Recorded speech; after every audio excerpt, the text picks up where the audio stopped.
Good afternoon. Welcome to the Justice Financial Advisory Committee. Today is September 18th, 2023. I am Jennifer Crossley and I will be chairing the meeting today. So thank you to all the committee members for being here and as well as public as well. We have a lot to dive into because we have a lot to have meaningful conversations about. So we will go ahead and get started. So I will look to my other two council members to see if there is any changes to the agenda that you would like to make before we get started. I don't think so. I'm glad to see that there's enough time for public comment. Yes. Yep, looks good. Right. Thank you. All right. So now, can I get a motion to adopt today's agenda? So moved. All right. And those all in favor to adopt today's agenda? Aye. Say aye. Aye. And thank you for that. So for those that are in person, those that are available online and virtual land, you should have in front of you the Justice Financial Advisory Committee recommendations to the Monroe County Council. I want to go ahead and get started on that. And the idea of this discussion is to go through numbers 1 through 35. It sounds like a lot, and so we will try to make sure that we are on task and going through the motions with all of these. But the idea of going through these line item by line item is to also just talk about and have conversations about what they are and any viable funding sources that we would like to see these items come from. And then at the end of this list, we'd also like to see if there is any items that are not listed on here that should be listed. I'd like to go ahead and talk about those as well. So I will go ahead and get started with that. And Ms. Mosier from the council office will have this list up for everybody to see as well. So as we are working through this and as we are having discussions, she will be able to go ahead and list those items out so that we can see as well as the public can see as well.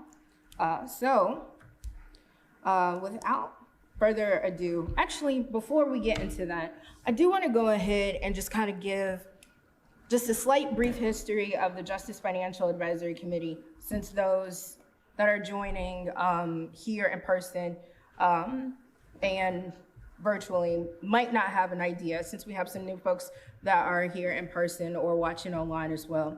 But the Justice Financial Advisory Committee is made up of 3 county council members, myself, Councilor Wiltz, Councilor Iverson, and we are the voting members of that particular committee. And we wanted to continue the conversation of what it looks like for how Monroe County can invest in diverting things right now, as we also talk about the build of a potential jail site and other things related to the criminal justice system.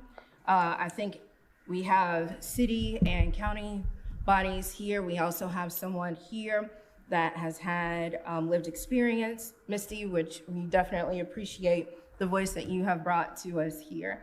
And at each and every meeting that we've had, I think I calculated we've had 7 so far, we have had the discussion of opening up after we have had the conversations of particular topics as it relates to the different types of intercepts. So I just want to say that those conversations have been open. We are definitely more of the mindset of making sure that we are listening to the public, listen to our committee members as well, as we continue this conversation, and a much needed conversation as well. So without further ado, I'd like to go ahead and get started on item number 1, which is moving from needs assessment. Planning of the new institution, Pony, to the pre-architectural phases. The council should not renew the JFAC. In its place, JFAC members should work with the commissioners, judges, sheriff, architects, and others to form the functional program team. these meetings should be open to the public. And then we, of course, we see that we have a recommendation category, system-wide, fiscal category none, time allocation, short-term, and viable funding sources. So again, just kind of want to open this up as a discussion, first to the voting members and then, of course, to our committee members.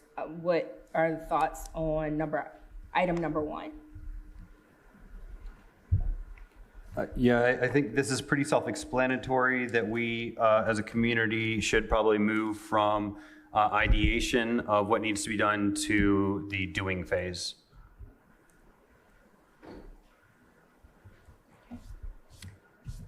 Yeah, I'm interested in hearing what everyone has to say about this. Okay. And I just want to open up this discussion. Yes. I wonder, as we go through these, if, I know the category system-wide has been used to both characterize procedural matters and really structural matters. So I would view this as procedural, so I wonder if we could tag it that way. It's you know, how you as voting members and members of the county council would like to proceed. So it's not really something that, you know, we as representatives from other interests maybe have much of a say in, and it's not really system-wide like some of the others, like, you know, poverty, DEI, things like that. Thank you. Okay, thank you. Anybody else have any? Councilmember Crossley, on the screen, I think a suitable workaround has been created where we tag something as system-wide dash procedural or system-wide dash structural. Does that address your concern? I think that's a good workaround. Yeah. Okay, Thank you. all right. May I ask a question? Yes, Mayor Hamilton, go ahead. Thank you so much, and I appreciate what you're doing. When we refer to JFAC members, is that referring just to the 3 of the actual members, or how? I just am, as you know, I sent an email trying to clarify exactly who is presenting these recommendations and just trying to be clear about that. Yeah, I'll go over that. Thank you for your question there. I know you've been attending just a few of them here in virtual and in person too, so I'm not sure if you've had a chance to kind of go back and review the meetings. But JFAC consists of the voting members, again, of myself, Councilors Wiltz and Iverson, and so we vote on items related. So today we will talk about adopting of the recommendations so that we can go for it and send to the county council at large. But again, we are asking for all input from committee members as well. So if you're asking if you have a voting say, you don't get a chance to vote, but you are a part of the conversation. Does that answer your question? A little. I understand that we don't vote on this. I appreciate that. I'm just saying, when it says, for example, JFAC members should work with the commissioners, judges, sheriff, architects, and others to form the functional program team. Does that mean I'm supposed to work with them as a JFAC member? Or is it really the 3 voting members? I'm just trying to, if it's a recommendation, how I react to that, I guess. Well, I think, again, JFAC members shouldn't be specific. Anybody that is a part of JFAC, that's members that are voting and non-voting members, I would assume would also work with commissioners, judges, all the like that you see on the screen there. I would also hope that our Bloomington mayor would want to work with our colleagues as well as anybody from the city too. Okay, yeah, I'm just trying to, like, as JFAC members, but we're not going to be JFAC will go away. But this is just urging that the former members, this will no longer be in existence. I'm just trying to figure out practically how that happens, but maybe that doesn't matter. Maybe it's just a procedural thing. But when this document refers to JFAC members, it's generally referring to the voting and non-voting members. Is that right? Yes. Okay. All right. Thank you. You're welcome. All right.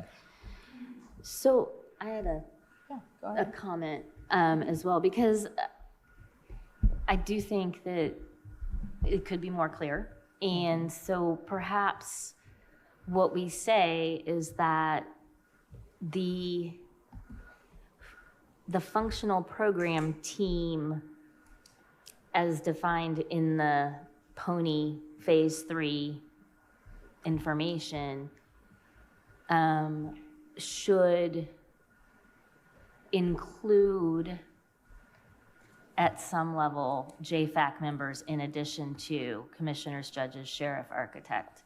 Because it's my understanding, and I was not at that training again, but it's my understanding that the commissioners, judges, sheriff, and architect are the core determiners of what this functional program team looks like. So I think what I would like it to say is that we would encourage those folks to involve all members, not just the 3 voting members, but all of those who've been participating in JFAC as they move forward with the functional program team, if that's allowed. I mean, if that's part of what the functional program team Yeah.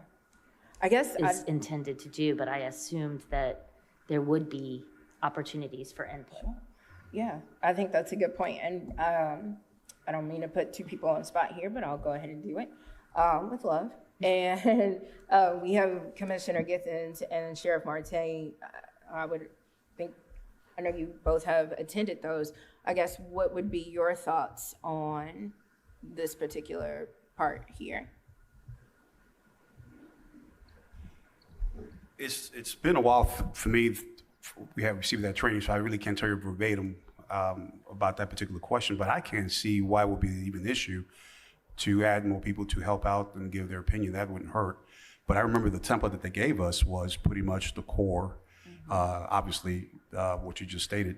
But, you know, if you bring more people to the table to give their opinions, I don't see how that would hurt anything. If anything, it would give us more of a viewpoint of what other people are thinking. Okay. Yeah, and we definitely do want to include the community with this as we go forward, but we also need massive input from the sheriff and his staff, because they're the ones that have the knowledge in this area, for sure. I agree. And keep in mind, that's where the transitional team comes in effect, because there's certain things we just don't know as of yet. So I do urge everyone to be a little patient with that when it comes to that. This is brand new to all of us. And we might not have all the answers at this point. Thank you. Thank you both. All right. I do have a suggestion, because I think it comes up in the second recommendation. So the second recommendation just says former JFAC members should bring quarterly updates. It might be helpful to include JFAC voting members and JFAC non-voting members to let us know, to help bring a little clarity, because when I read that, I wasn't sure what you envisioned or were hoping for from those of us who are non-voting members. Sure. Thank you. Thank you. All right. Moving on to number 2, I know Ms. Wilson just kind of gave her recommendation on that as well. Again, in order not to lose progress on non-architectural recommendations from this report, former JFAC members should bring quarterly updates to public meetings of the Monroe County Council until such time as president of that body considers the updates to be superfluous. In the future, this work could be taken on by the Office of Justice Policy and Programs, see recommendation 16. And we will get to that. Any thoughts on number 2? Yeah. Any other thoughts? Councilmember Crossley, I do think it would probably be less strenuous on the president of the council if we made it so that in number 2, where it says former JFAC members, that we do clarify that those are the voting members. Okay. If I have the consent of my colleagues here. I think convening this group every time we needed an update would be onerous.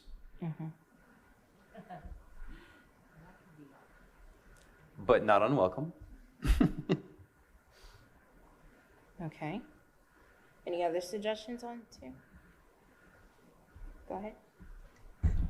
I was a little surprised by the non-architectural recommendations. I don't remember discussing any architectural matters whatsoever, so that struck me as kind of odd. Did I miss something? Do you mind if I take this? Go for it. We are in the way that we understand kind of the entire system of the different phases of how we're going to get to building a new justice complex. We identify ourselves, as you see in number 1, as in a needs assessment section. So we are still identifying what needs exist in the community and how to address those needs. And then we are going to be moving into a pre-architectural phase and that's the phases that we're going to be moving into with the commissioners, the sheriff, the board of judges, and others. And that's where you're going to start to hear architectural, we're going to be moving towards architectural phases there. But yeah, you're absolutely right. We have not been anywhere close to discussing architectural terms or design plans at this point. We're well before that. So for clarity, you could just get rid of non-architectural because all the recommendations in this report are from the pre. That is a wise recommendation.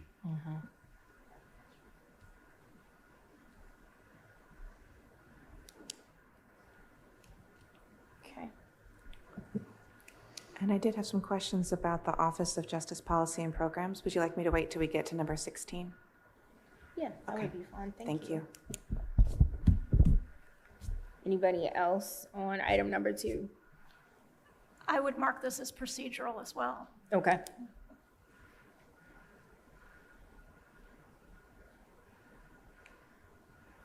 Can I just check in real quick? Can everyone see the screen all right, or do we need to zoom in more?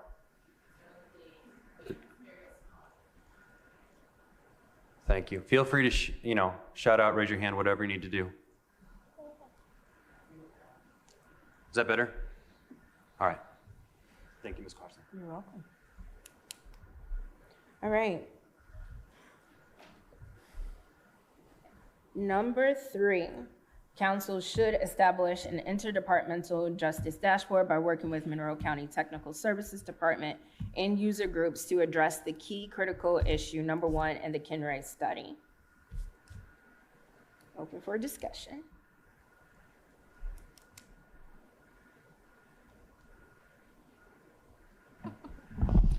Can you tell us a little bit more about what all that covers in terms of the dashboard?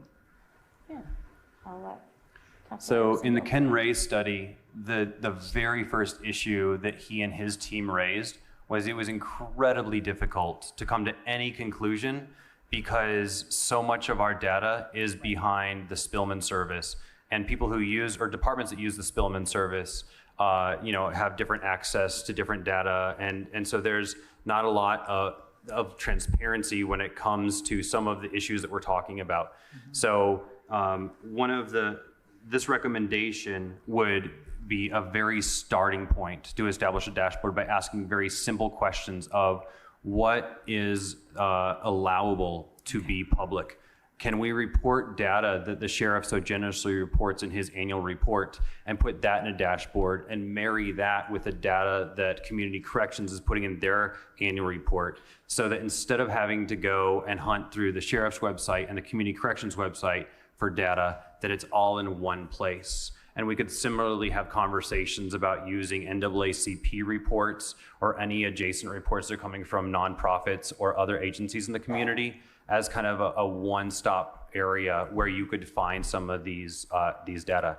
Now, we're in early days with this conversation in terms of knowing, how much data the sheriff is allowed to report, how much data, prosecutor or, public defender allowed to report, but then also some of the technical specifications.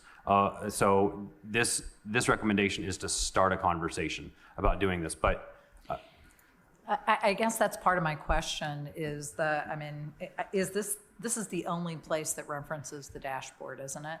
Mm-hmm. And in terms of just the technical services department, kind of technically speaking, what all will be addressed? Because it is such a big issue. And is this going to be a work group in and of itself? I mean, in order, because I think data transparency is one of the most significant issues that we have in terms of really looking at where are we, what do we need to do, you know, who are we talking about, what are the issues? So I guess I just feel like there's maybe not much clarity specifically on this one, and maybe a little bit more. And your articulation was good, you know, foundational, what are some of the basic things, what are the rules? But then, you know, probably it feels like this particular section could have several subsections to it. Mm-hmm. So if I hear you, are you saying, or if I hear you correctly, like this could almost be like a smaller group of people that could work on creating the dashboard and working with TSD with this?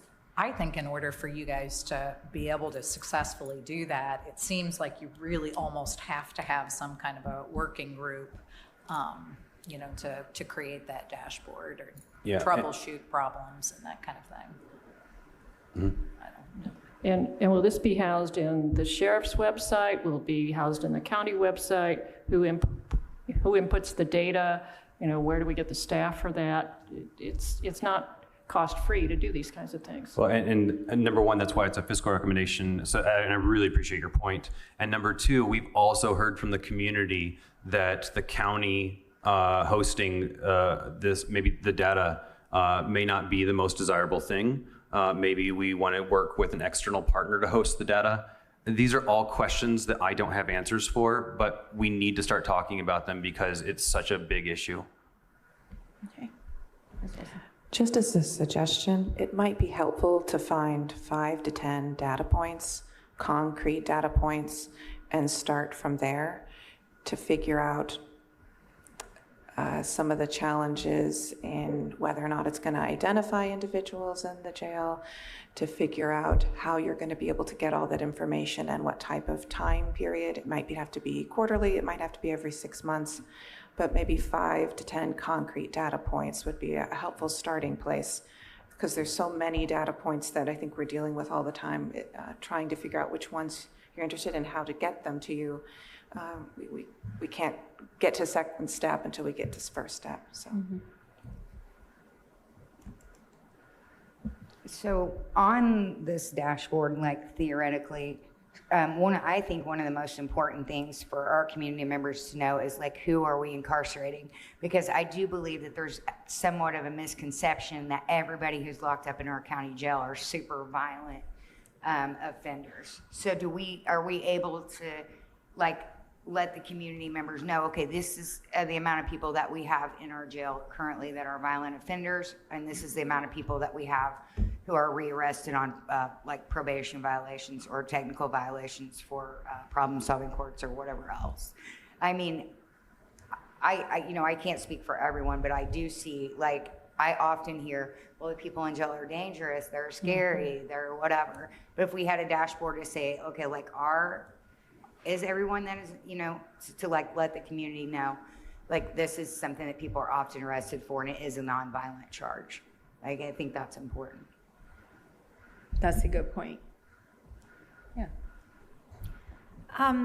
I think this is a very important point, and I'm glad it's on the list.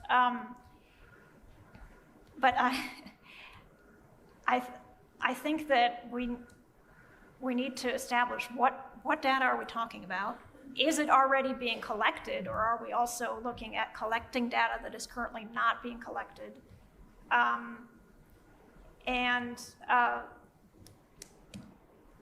Yeah, I mean, I guess those are my main 2 points. Like, is this working group going to also identify which data is needed? Because that needs to have a lot of public input, I think. Or are we going to try to identify which, in this report, which data is needed? Or I think that people have in their own minds an idea of what data they want, but it's not clear to other people. Okay. And I do think we need those who are in the different justice areas to be at the table as well, to say what data can we put out publicly. That's really important. Yeah. All right. So maybe in this point, it could be rephrased to somehow allow for So interdepartmental justice dashboard, and establishing a data set in collaboration with the various county offices that have the data and community groups. I don't know how to phrase that, but I would encourage us to reword this a little bit. Thank you. You're welcome. Ms. Moser, were you able to capture that? Can I have some more specific input for what you'd like me to put in that recommendation, please? So in number 4, we want to clarify that we will work on identifying. It's number 3. Number 3, Yeah. Thank you. And learn how to count. We'll work on identifying what data to report and who should be at the table to discuss those issues. And I'm gonna stop real quick. Yeah. TSD folks on Zoom are saying that they can't hear anything. Uh-oh. Hello. So I'll take a brief pause for a second until we can get the audio working on Zoom. Looks like it's muted. Somebody said the courthouse main is muted. Are we back? And just Okay, yeah, they for can hear us. transparency's sake, on your screen, Ms. Mosier is typing out the recommendations that are coming from this body. So please, if I didn't say it right or I got my numbers wrong, let me know. So I would add the words working group in there, because that's what we're talking about. Is the key components are that there's a working group established to make decisions around what data are needed, and that process needs to have a wide range of input.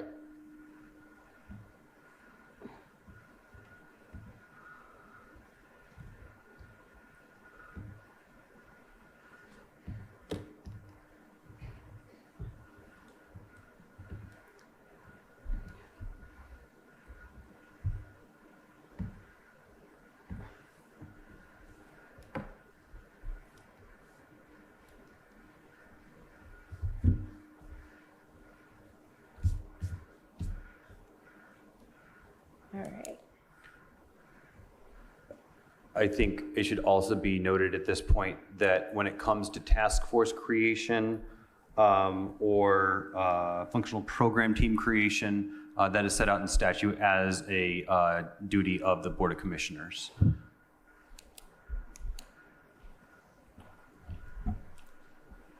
I'm sorry, can you repeat that one more time for me? I was just saying that you don't have to take this down, but just that the creation of a task force is a duty of the commissioners as established by statute. And we can rework these. If you just get main ideas down, I wouldn't worry about specific wordsmithing, but if you all could just make sure key ideas that we're covering are up there, we can wordsmith it later. All right. So moving on to system-wide, any suggestions? Procedural, obviously. Both, I would say, That's what I would say too. procedural and structural. Agreed.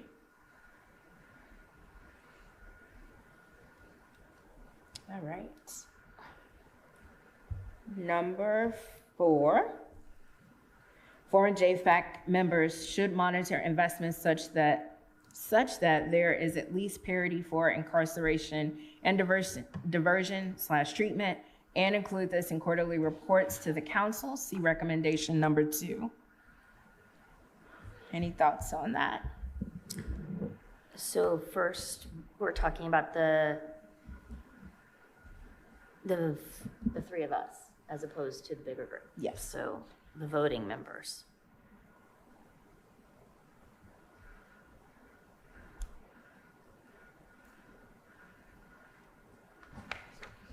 I guess, oh, sorry. No, go ahead. Oh, my only comment with this one, I think, is really just ensuring that any of the other recommendations that you make, that there's data that's tied to it so that you can assess, is it doing what you hope that it's doing? So an objective way to assess the impact. Okay. It's a good point. Are we talking about item 4 at this point? Yes. Okay, so if we spend $50 million to build a new jail and sheriff office, are you saying that we'll spend $50 million to create a treatment center? And if we spend, I don't know how much, $20 million a year to provide for the jail and its staff, are we spending $20 million for treatment? What does this mean? And usually investment is different than ongoing support. Investment to me means you're putting money in because you expect to earn money back. So I just have a lot of questions about this particular one and where the money will come from for all of this. I don't think we want to slight the jail to do some of these other things, although I'm fully in support of treatment and alternatives,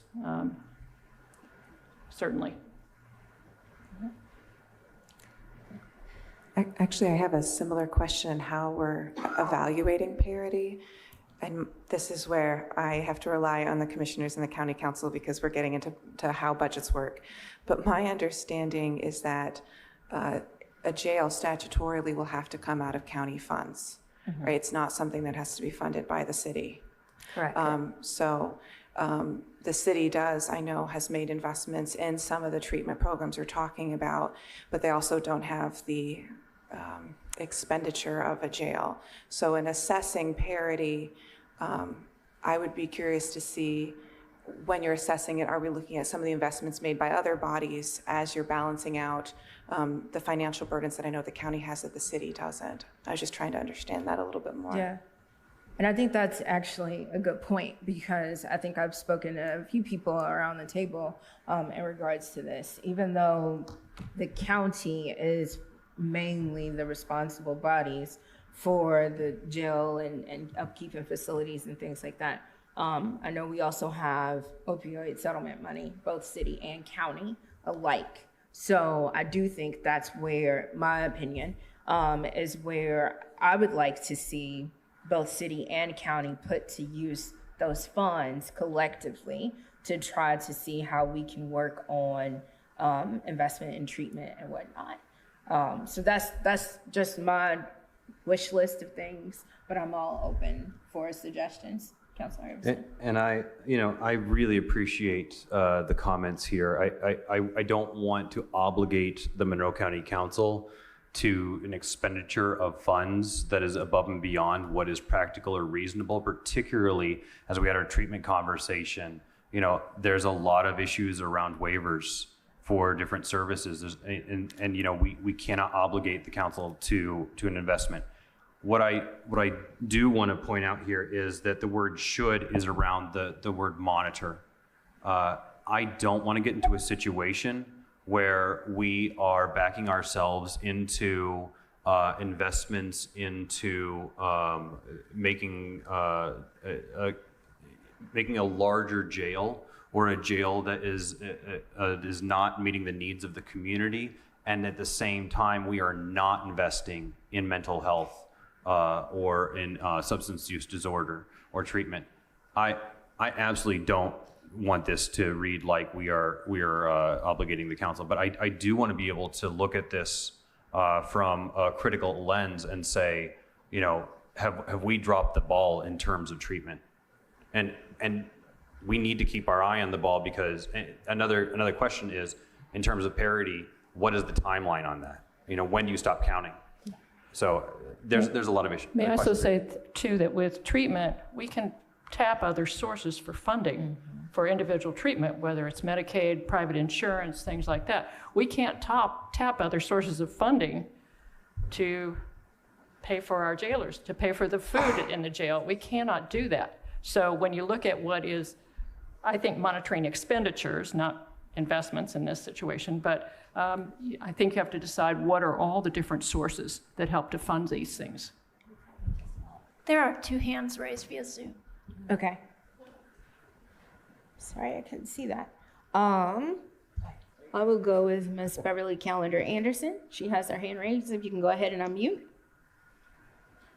Thank you. I was just wondering if maybe that recommendation, thinking about what Councilor Iverson just said, but what if that recommendation could read something, or maybe it's even another recommendation, to seek out partnerships, because I don't know that all of this will be done alone. And I think taking into consideration what Commissioner Givens has said, Councilor Iverson, like all of that, it's not something the county is going to do alone. But the recommendation to say that you're going to seek out those partnerships or collaborations or whatever they might be, and then monitor how that brings parity or equity or whatever between the incarceration piece and the diversion and treatment piece. Maybe that should be written into the partnership, into the recommendation that seeking out of partners and collaborators. Good point. Thank you, Ms. Anderson. Mayor Hamilton, you have your hand up. Thank you. I appreciate this recommendation. A couple quick points. One, it actually reads a little odd. And I guess this goes back to Commissioner Giddens' first point. I would strongly urge that there be an explicit recommendation for parity between incarceration and non-incarceration diversion treatment. We kind of don't say that, but we say we should monitor such that there is at least. But I would just be more direct if we think that's true, and I hope you do. The more general point, and I'll just try to be quick, but look, this is an advisory commission on fiscal issues related to the criminal justice, the jail project. I think I've said before, I think we are a highly over-incarcerated country, state, and community. I think the values of our community would strongly endorse major investments to try to become more in line with the rest of the world and have less incarceration and more treatment. I do take very seriously that the county government has particular responsibility for the criminal justice system, including the jail. The county government also has explicit responsibility for public health. And I view these as kind of the flip sides of the coin, I guess, in a way that I think our community would support very major investments in public health, diversion, treatment, and more, besides just that, besides just pure public health. But I strongly would support a statement of values that says, as we're going into this, yes, we do think that for every dollar we put into the jail and incarceration and making it a much better incarceration system, but that we put a dollar into the system that keeps people away from the incarceration system, at least a dollar. And yes, that's big money. And I think there's a lot of details to how do you define those investments? Do you count a Medicaid paying for health insurance paying for mental health treatment? I don't know, maybe. But I think at the local level, our community would strongly support at least parity in that kind of investment as we look at that's the values of our budget. So I think it's a little vague the way this is stated, and I would encourage us to be much stronger about that. And I think there are fiscal options for that. And certainly the city, I think, would want to be a partner, though we don't run the public health system, but we do have some resources that can help, or job training or those kinds of things. Thank you. Thank you. That's good. All right. So I guess for us That's what we're doing today, right? to kind of change it, I'm hearing collaboration between city and county. And other organizations. And other organizations, okay. So I think we could include that. So using partnerships to leverage money that's being directed, so that it's directed maybe equally toward diversion, treatment, public health, as well as incarceration services. Got it. Yeah, and I would agree with the sentiment, and I know I've said this for quite a while, is that I think we all need to just make sure that we are doing investments just instead of having a one-track mind of just building a new facility and thinking of ways that we can do things right now and thinking outside the box. I know that's where we're trying to go, but I really want us, especially as we think about this new facility and what that looks like, alternative ways for incarceration, because once they're in there, it's too late. Moving on. I'm sorry, can I just follow Council Member Crossley? That was a really important point, and I forgot to make. You've made it that the alternate investments should not wait for the jail to open. They are available and should be done very short term, as quickly as possible, to help bend the curve, change the momentum, and I think that's a really important point too. It shouldn't just wait for 4 years later when the jail opens. That's true. Yes, thank you for that. All right. This is a big one. Fund supportive, transitional, and affordable housing.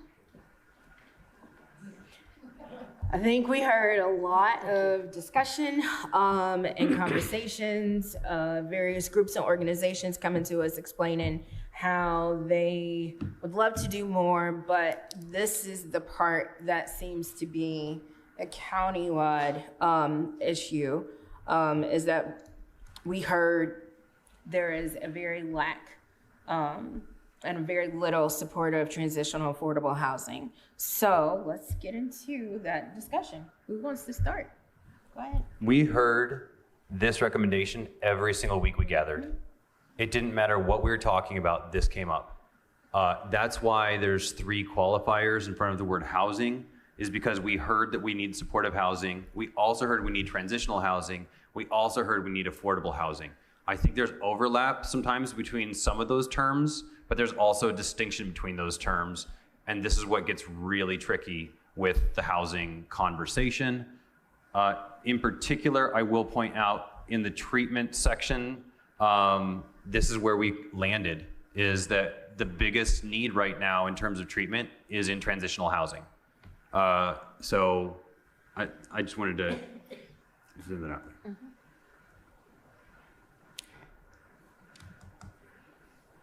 You have thoughts? Go for it. I just wanted to note that we have a column there on the right that's empty, it's off screen, for identifying the most appropriate known funding sources or the places to look for funding. And so far, we've done, just system-wide, I think, yeah. And I was thinking maybe stopping after we get to number 7 to talk about that group at least, if not going point by point, because this brings up to me ARPA. Just put ARPA there. Because that's something we can do immediately. It needs to be done immediately. And because of its capital kind of nature, that type of investment makes sense for ARPA. Not necessarily, though, for these others. And a big part of what we need to do, as Commissioner Giffens pointed out, is find the money.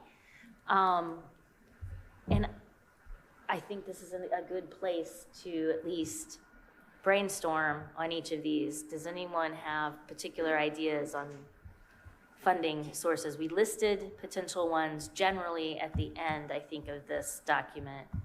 But of those, some apply better to other recommendations, and kind of pairing that up is going to be helpful to council and me. If you're reading at home, that the list of funding, oh, there they are. This is on page 18 of our packet for today. And I know Mayor Hamilton, you have your hand up. You want to say something? Sorry, and the good news is I can't stay past 6, so I can't talk too much. I try not to intervene too much. But on housing, I do think as a fiscal advisor entity, you know, this is so vague, it's hard to know what to do with it. I mean, a couple suggestions. The city has committed explicitly $1 million a year out of our ED lit for housing. And now it's not only supportive, transitional, affordable, but it's a lot of that. And it could be the county could commit a similar amount out of your ED lit annually to give at least a regular $1 million fund to support housing. I also think we've probably put about 10 million of ARPA, give or take, into housing supports. But those are one-time dollars, they're important. But the ongoing is really important. And this is an example where I think the community, if we're spending a lot of money to build a new jail, I think the community would support also a lot of money to build transitional housing and supportive housing across the county. Not just city or county, but county, of course, includes the city. And those funds that are provided for the jail, you know, will and should be countywide, basically. And so should the housing, as most of the county money comes from city residents, and doing it on behalf of all of us. I think putting some dollar amounts in here would be good, if we could.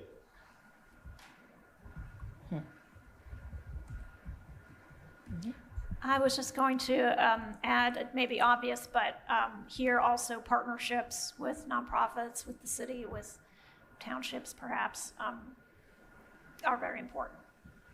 I agree. And to address a government-ism, we used an acronym here, sorry. ARPA stands for the American Recovery Plan. This is the federal government's funding to help communities respond to the COVID-19 pandemic. And also to add to the conversation of ARPA, we all know, some of us know, not everybody, but we have to have a plan to spend the dollars of ARPA by the end of 2024, and every penny would have to be spent by the end of 2026. So if we're going to be doing, we're almost down to the last couple of months of this particular year, and years are going so fast, we don't have a lot of time for us to figure out this part. But it is definitely something that any time that we have, we definitely want to make sure that we are spending adequate time to figure out if this is something that is possible and can be done. Any other recommendations or suggestions on item number 5? Go ahead, Linda. Oh, thank you. I think just as we talked about before, because I know as far as ARPA funds, several of us have already come and identified supportive housing projects or specific housing projects that we think are priorities specifically for the population. And I guess, you know, indicating sort of what are the specific projects and priorities, you know, some language that includes that, because I think it is too big. And I think, you know, we've talked a lot about MAT, making sure that, you know, people are eligible to be on MAT in these housing projects. What are the priorities, and, you know, what are the specific projects that you're looking at? And the population too, because if you think, you know, when we talked about treatment for jail reentry, that might be different than what we're looking to divert people, right? I mean, you know, people who are unhoused are at high risk of, you know, getting involved potentially with law enforcement. So what are we trying to do? And I think we have to have some specificity in terms of what we're trying to address. And I don't see our health department online, but they made that very same comment that there does need to be a particular focus on ensuring some type of supportive housing for individuals who are utilizing medicated assisted treatment. So again, there's 3 buckets of housing here because that's the recommendations that we're hearing is we need supportive housing, we need transitional housing, and all of it needs to be affordable. May I just say that the health department folks may not be here today because they were in training up in Indianapolis. That's right, yes. Earlier today. Yes. Conferences, there's always a conference. Oh, she said she's here. Okay. I would just add that both for number 4 and 5, I would say these are structural, system-wide items. Okay. Just That's very helpful, thank you. I just, I can't say how important that this number is for me, with somebody who has lived experience that can talk about this. You know, there is, so when we go to treatment, one of the reasons why I always failed and was not able to stay sober is because I would go to 28-day treatments with no option for sober living afterwards. So 28-day treatment right back to my tent. I was lucky when I was at Amethyst House that there was a bed at Courage to Change Sober Living, and that program is long-term, and I was able to stay in that program for 17 months. But the problem was, even after at the end of my stay there, I lived in exploitative rental market in Bloomington because folks like me don't get good options. Number one, I got to beg somebody to rent to me. And I lived in a super high, expensive, very rundown apartment, and I should be glad that I had a place to stay. And in the end, one of my friends had to purchase a house, and I rent it from her now. That is a safe place for me to stay. But it literally took me having a friend that cared about me to say, I want you to have a safe and clean and wonderful place to live, and I'll do that. What is it, like 6% of the rentals are in Bloomington are under $1,000? I think I read that somewhere. That is crazy. For folks who are felons who are limited on their employment options, it is really, really, really, really something that we super need to focus on, and putting money into residential programs that have long-term stay options, like Courage to Change Sober Living, like Amethyst House, like, even Oxford House that is room. Of course, they're different thing, but that's the two options for long-term transitional housing in Bloomington. The REC, Centerstone, CRT, Courage to Change Sober Living, and Oxford House. It's really bad. Courage to Change currently has 39, we'll have 39 beds. So yeah, if we could just get that up there. And Courage to Change rents, guys, we're in the rental market. So we get people to rent houses to us. And that's also very, very, outrageous. You wouldn't even believe what we pay for some of the cost of rent for those houses. I will note that in the 5th column, there is a time allocation, and we have listed this as an immediate need based on what we're hearing from folks. And I think it's also important for us, I always go back to the conversation that Mary Morgan had, and this as well, is trying to work with landlords to be able to accept those with prior convictions, because that's something that's also very important. If you don't have the credit and you also have a history, folks are finding out, as you just mentioned, that there is a hard time for you to find housing. And so if you're having the hard time finding housing, what do you end up doing? You might go back into the cycle all over again, and we're not giving folks a chance. So trying to figure out how we can help facilitate, or if we take a step back and trying to see how we can partner or put things together where we can actually work and give incentives to people to work with those with prior convictions and those organizations. And just for those reading at home, that is recommendation 18. Yes, thank you. All right. Moving on to number 6, work with Bloomington Transit to ensure that public transportation adequately serves all user groups for the site selected. On the list, it was time allocation was immediate. So just looking forward to having that discussion for everybody. I immediately see that clarity is needed here. Site selected is the Justice Complex. So wherever that location is going to be, that we need to make sure there's public transit. If the Justice Complex is going to be built where environmental studies are being done now. There is a bus line, number 2, that goes past there.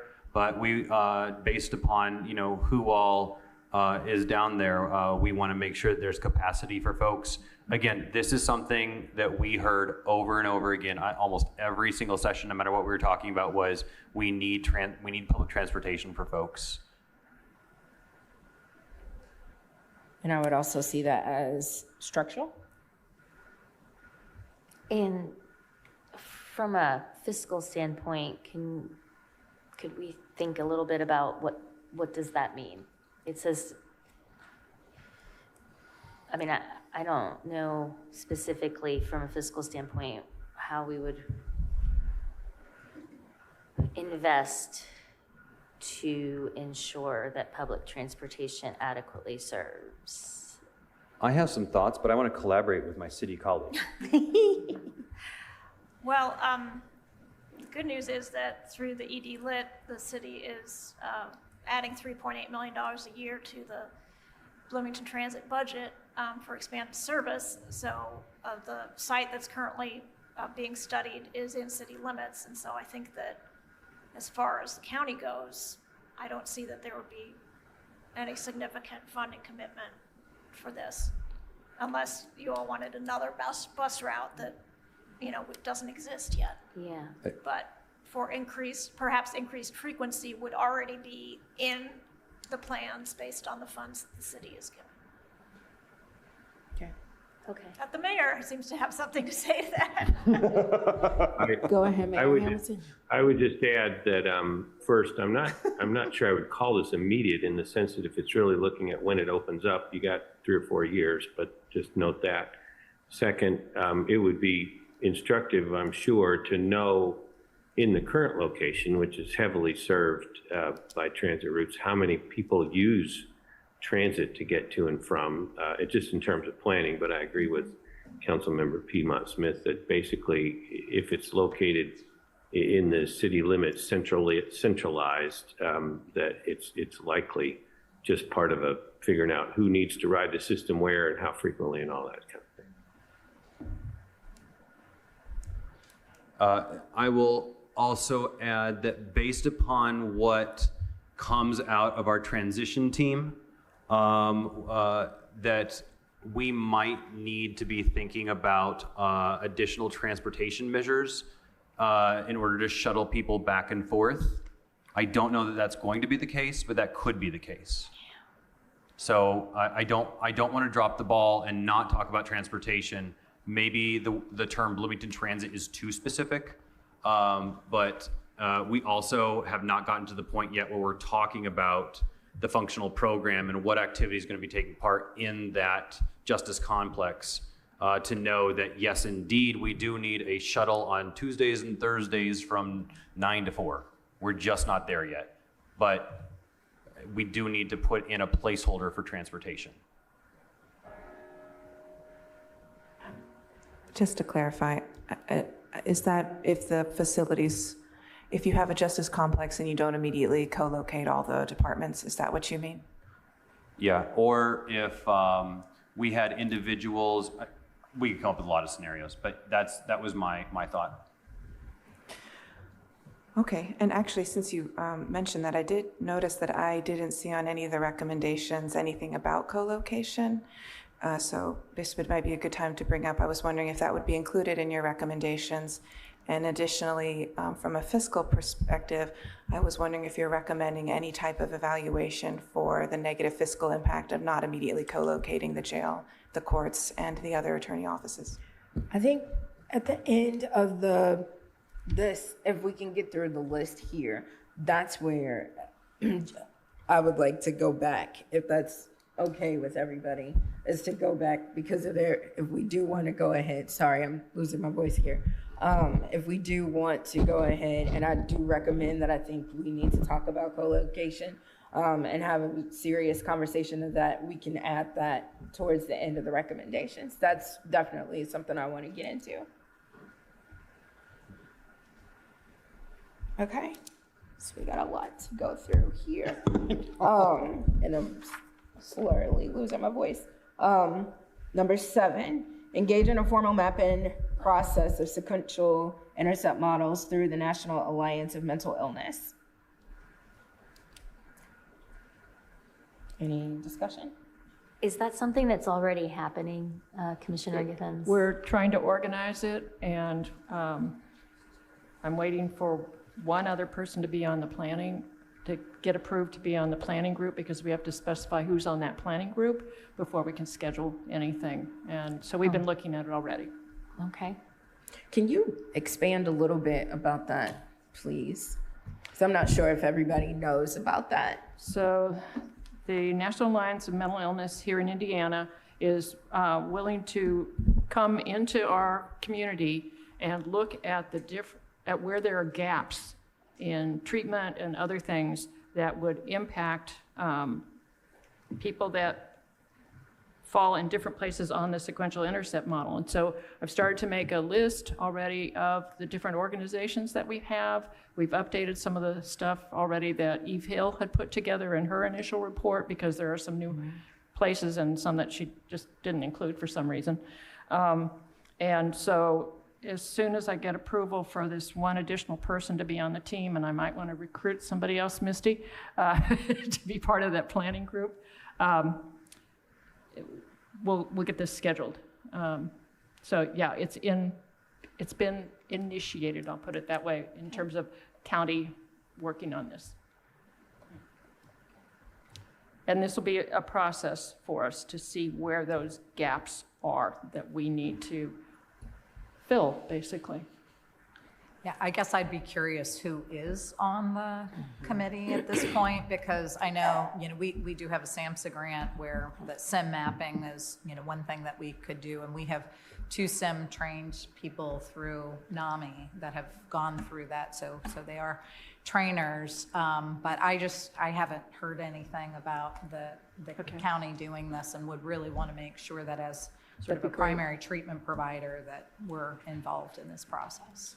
That'd be great, we'll talk. Thanks.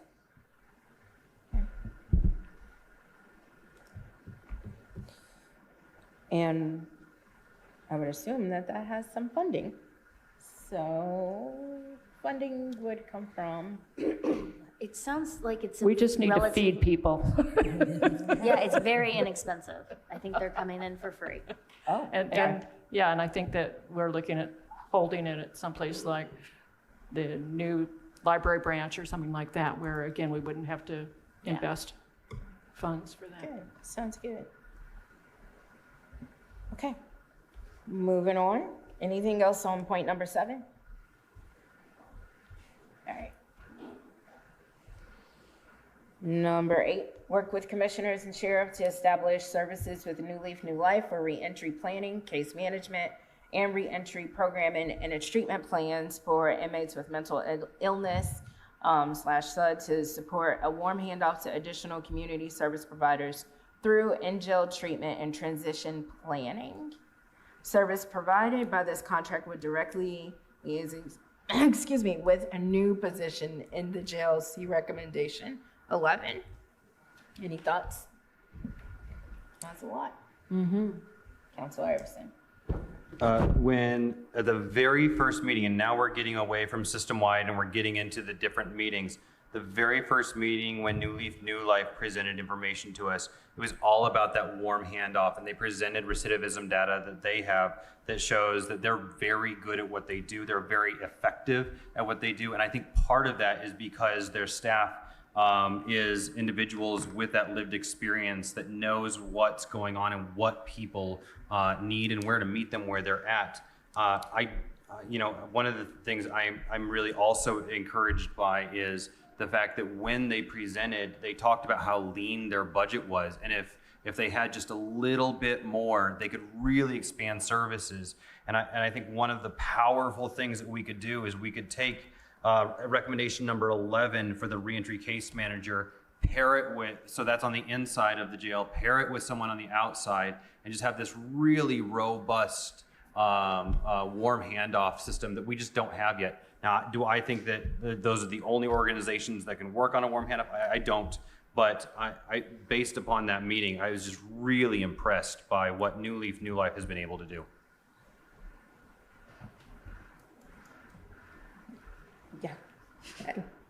You, and then Commissioner Givens.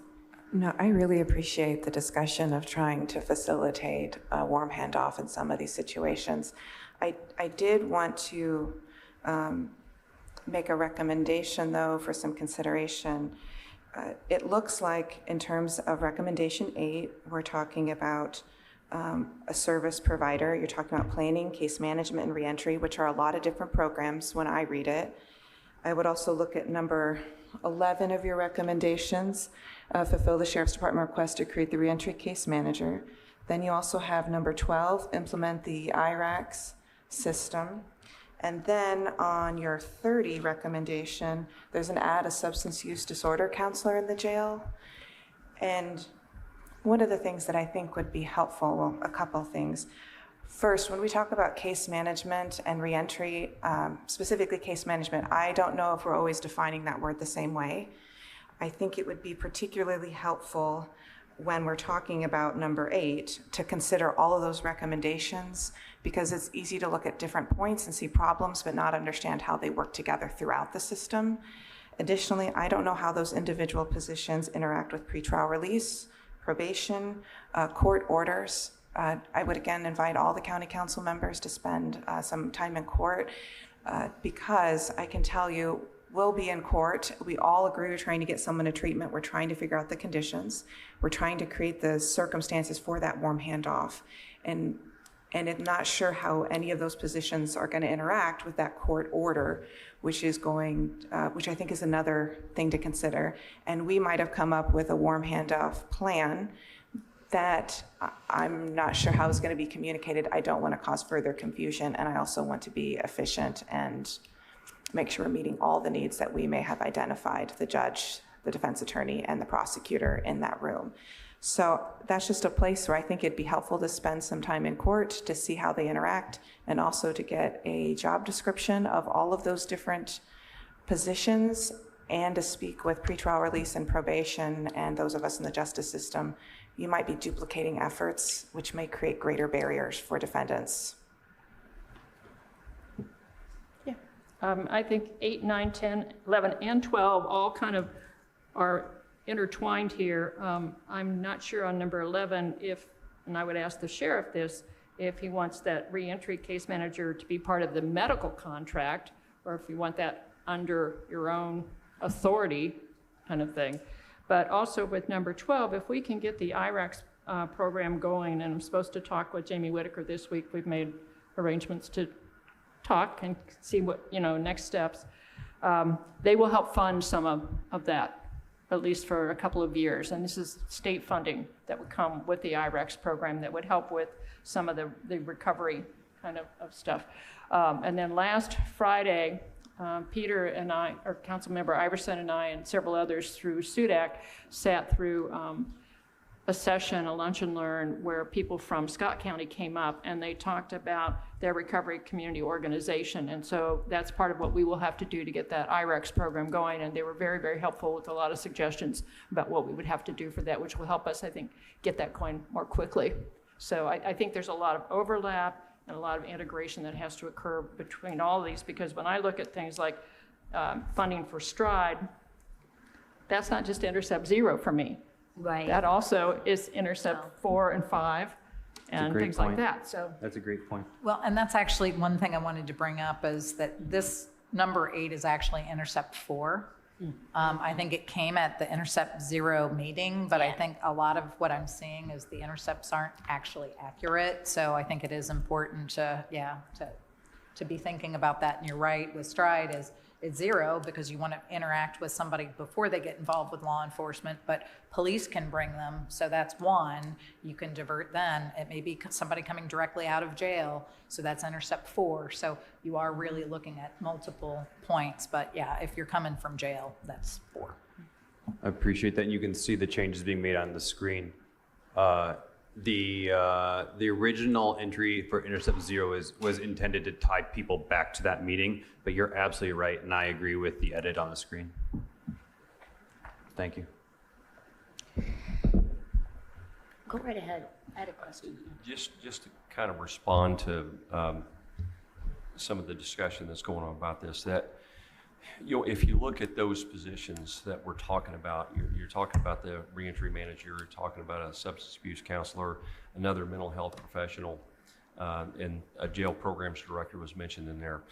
But I mean, the substance abuse counselor and the another mental health professional, those were designed to be put in place because we're completely reactive right now. We are not proactive in any, I mean, the people we have that are dealing with mental health in the facility are running from place to place to place to place just to try to keep ahead of the curve. This extra position will allow us for, individual counseling, group counseling, to try to get ahead of that curve a little bit. And it all comes together, and I know we're mentioning the IREX program, but I want to talk specifically about the reentry case manager. The problem we have in our facility is everything is based off of shift work. So you have jail officers that are taking people in, releasing people. And if we're talking about reentry management, that needs to be a single point of contact that deals with this every day. And it's not, the shift supervisor for this meeting, for this shift, or this guy, and bouncing around. If we don't have a single point of contact to work with, if, let's say we are lucky enough to get the IREX program here, that's going to help bring a lot of this concentrated into the facility, but there's still going to have to be a single point of contact. And April, you were talking about the courts. That's where we fall down right now, is there is no consistent, and this is on our end, way to interact with the courts and with the prosecutor, because it could be Matt Demings, and then it could be Kyle, and then it could be one of our captains. Someone specifically detailed or this is their full-time job, is staying on top of this and communicating with New Leaf, New Life, with the courts, with the prosecutor's office, and all these other entities we deal with. Right now, we're scattered in the wind, so to speak. So that was the idea behind this 7-point plan, is really two things. These are the things we heard from groups like this, from the community, as we talked to different individuals.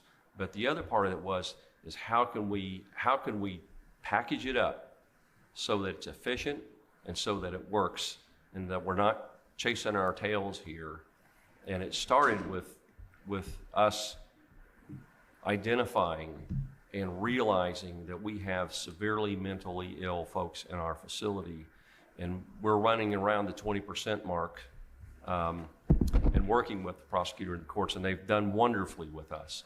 I'll tell you that right now. But this will bring consistency to that, if that makes sense. We kind of learned about this fairly quickly because we met with so many people, and we saw the overlaps. But on our end, we were dealing with so much different things at the exact same time. We had no one, because short of staff, to take this on and make sure where the overlaps is taking place, how do we be efficient and not actually move from one spot to the next spot, and actually tackle this in a logical way. So that's the main reason why we strongly, that kept coming up, that we needed a reentry program individual. That's all they did. So if we have an overlaps, we'll reach out to the department that we have an overlaps and try to come to consensus. What is the best route to take for that particular individual? Council Iverson, and then Ms. Wilson, and then we'll have to move on to the next point. I wanted to note an omission of mine. The word, I want to look to you to figure out the right wording for this, but somehow we need to be talking with the courts and the commissioners and the sheriff to be talking about how to coordinate all these things.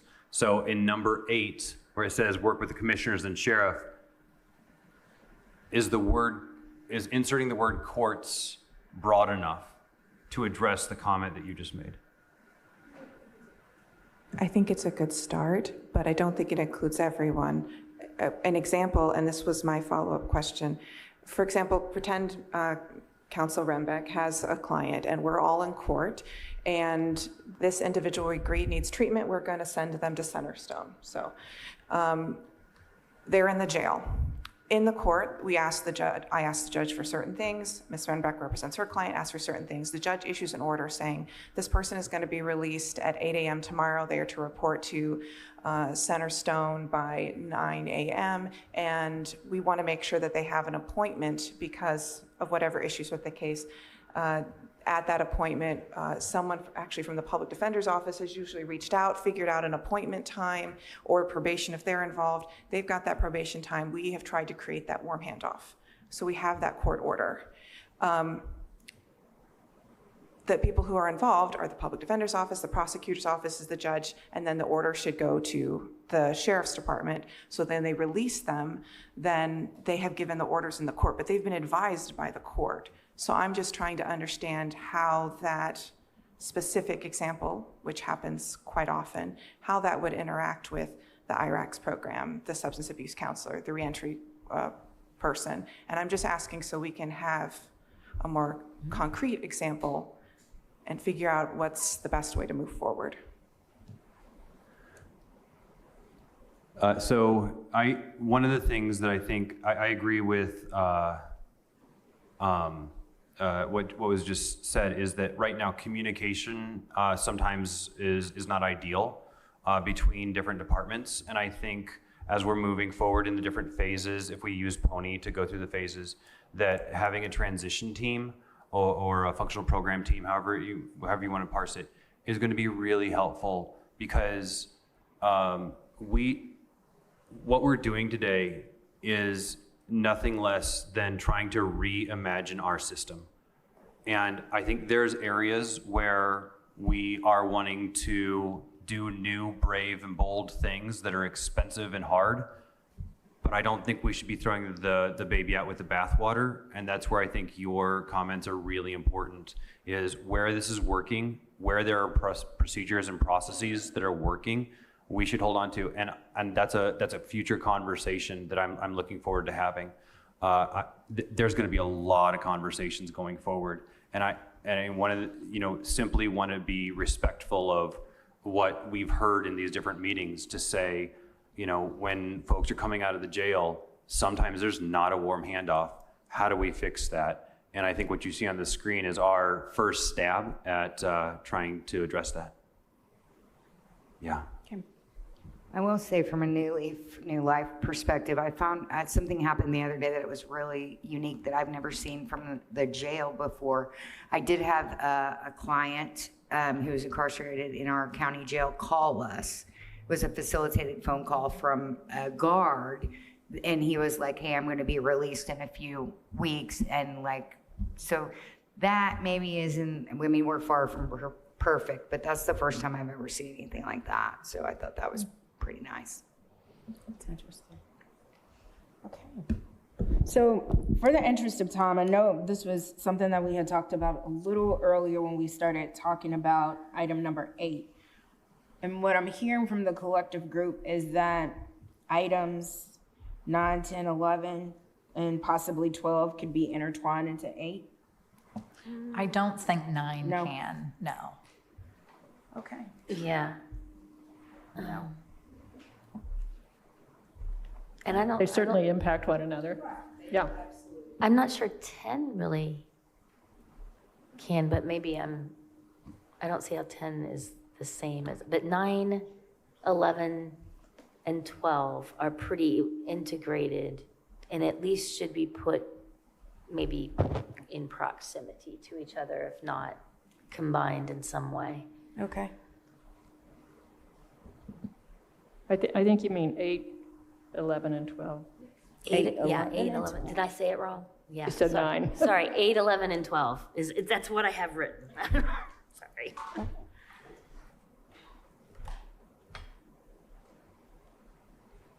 And then we said 9 and 10 or no? Together? No? Let's talk about 9 Okay. first. Yeah. Okay. All right, well, let's go to number 9.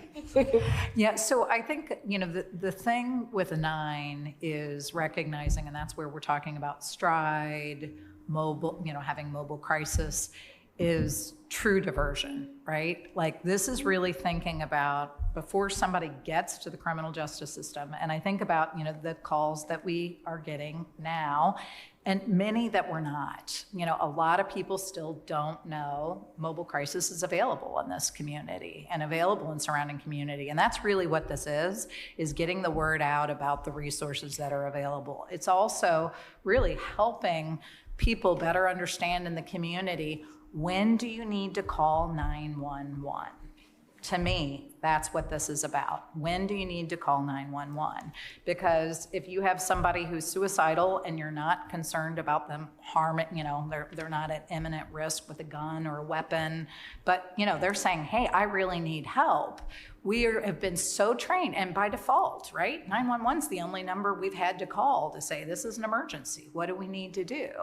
And what happens is, if, you know, somebody says, oh, that's the only option, and law enforcement shows up, that's not necessarily a great outcome. And, you know, we hear from law enforcement, like, you know, sometimes, and depending on the, you know, the branch or the division, sometimes policies dictate they have to cuff somebody to transport them, okay?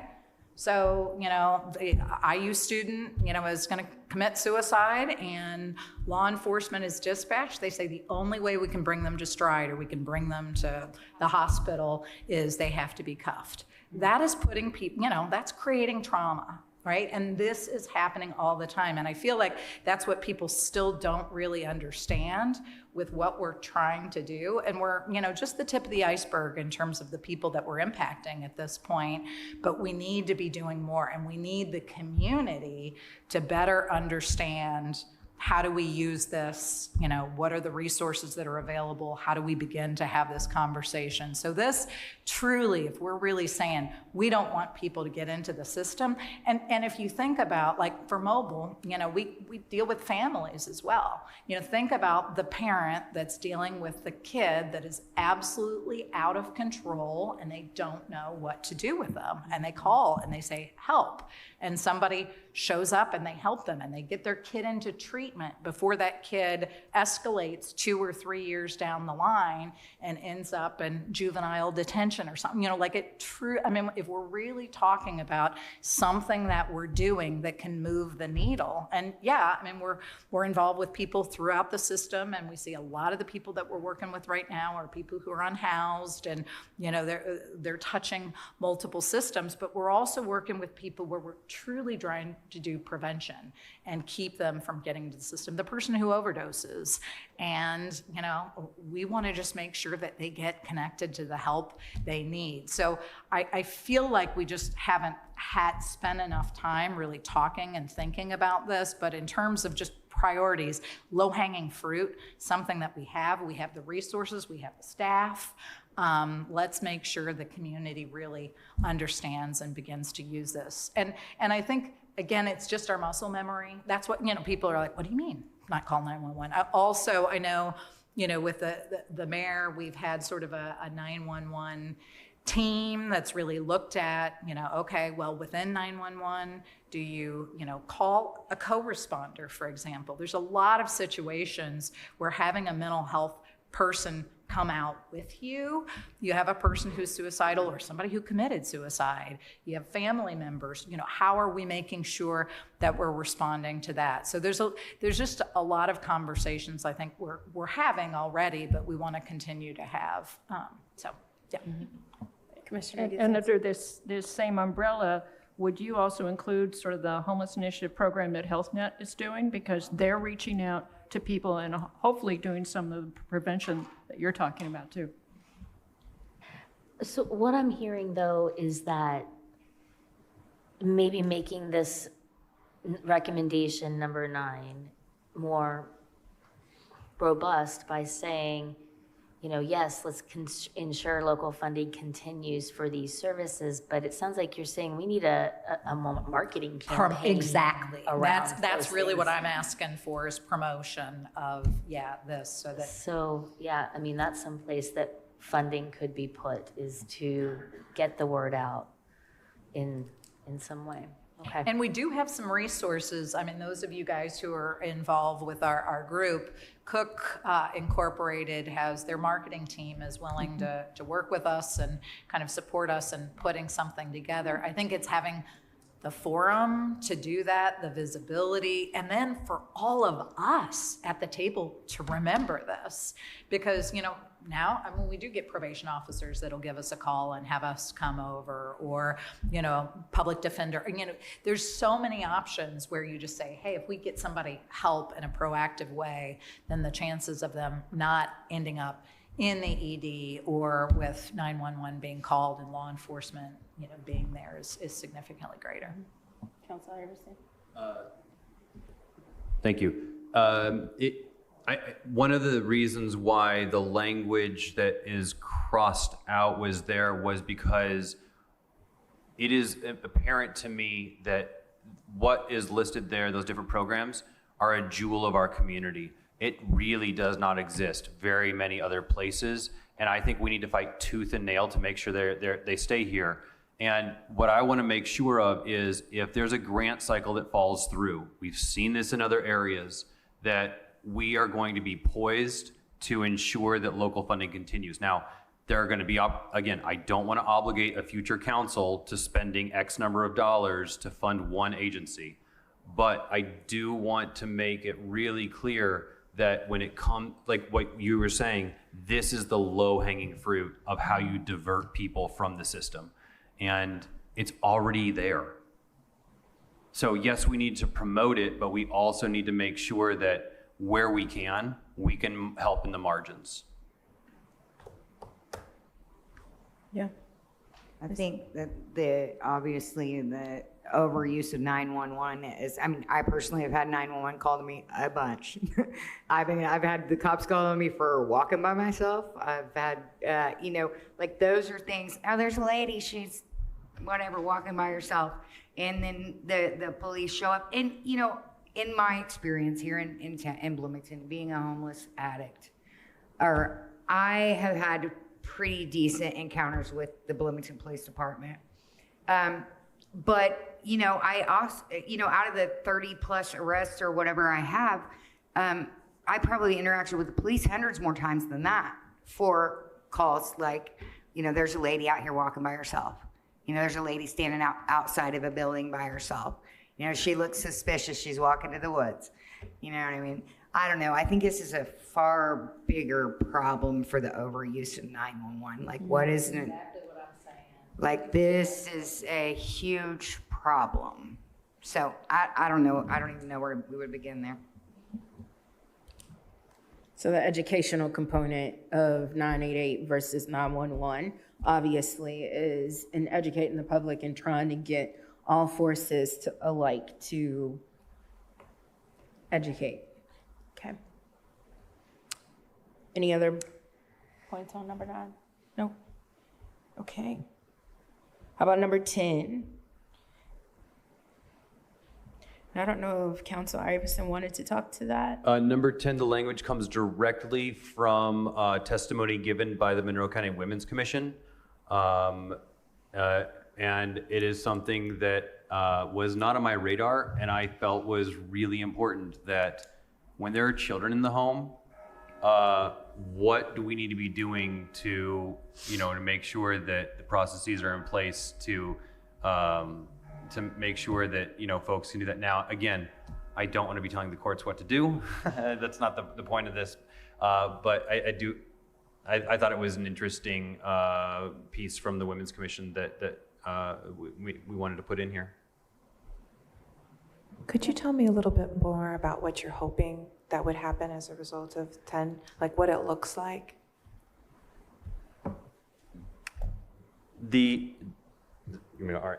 So number one, I think what we've heard over and over again from folks is that peer systems are important. So I think that one of the reasons I was talking about New Hope back at number 8 was that that having those peer navigators be able to work people through a system is important to have. And secondly, that this gets really tricky, and I'm seeing this now, but that when there are minors in the home and there's no one else to watch them, making a condition of making an appointment or something.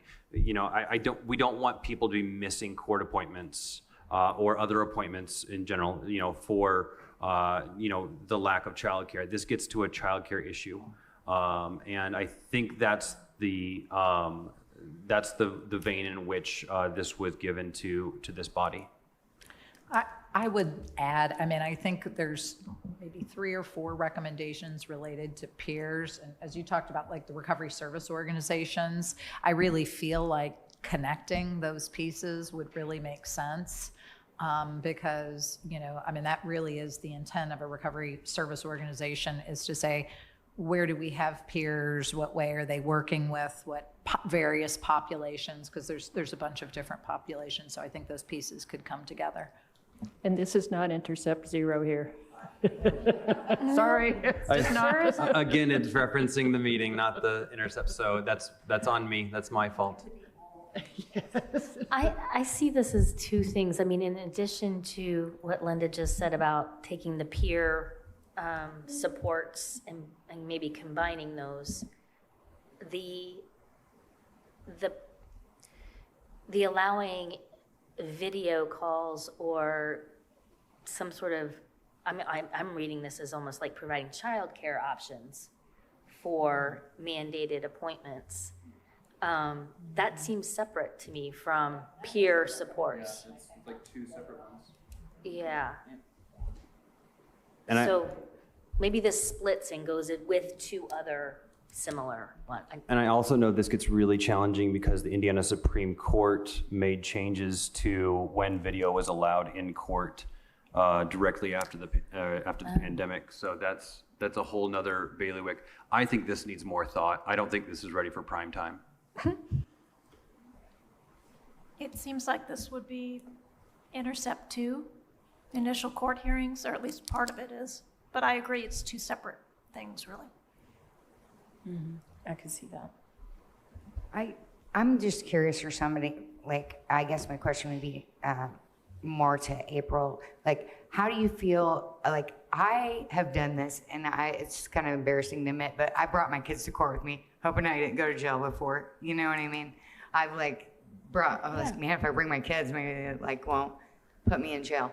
But what do you feel like as a prosecutor, what the situation is like with kids in the courtroom? Do you think it's like an issue for kids to be in a courtroom? Do you think it's, because I've seen it go unfavorable also when you bring your kids, like, how dare you bring your kids? I might answer this. Yeah. I think we're trying to solve a problem that doesn't really exist, in the sense that I think if someone reaches out to me and says they have childcare issues and they can't come to court today, can I appear for them? I think generally our judges are very understanding of things come up. I mean, really. So that's one issue. Sort of what you talked about specifically with bringing kids. I have clients who bring kids all the time. Like, I have no problem with it. It can be, some of the judges don't love it because it can be a little disruptive, especially if you've got little ones. So sometimes they bring kids and they end up waiting in the hallway with their kids, and that's okay too.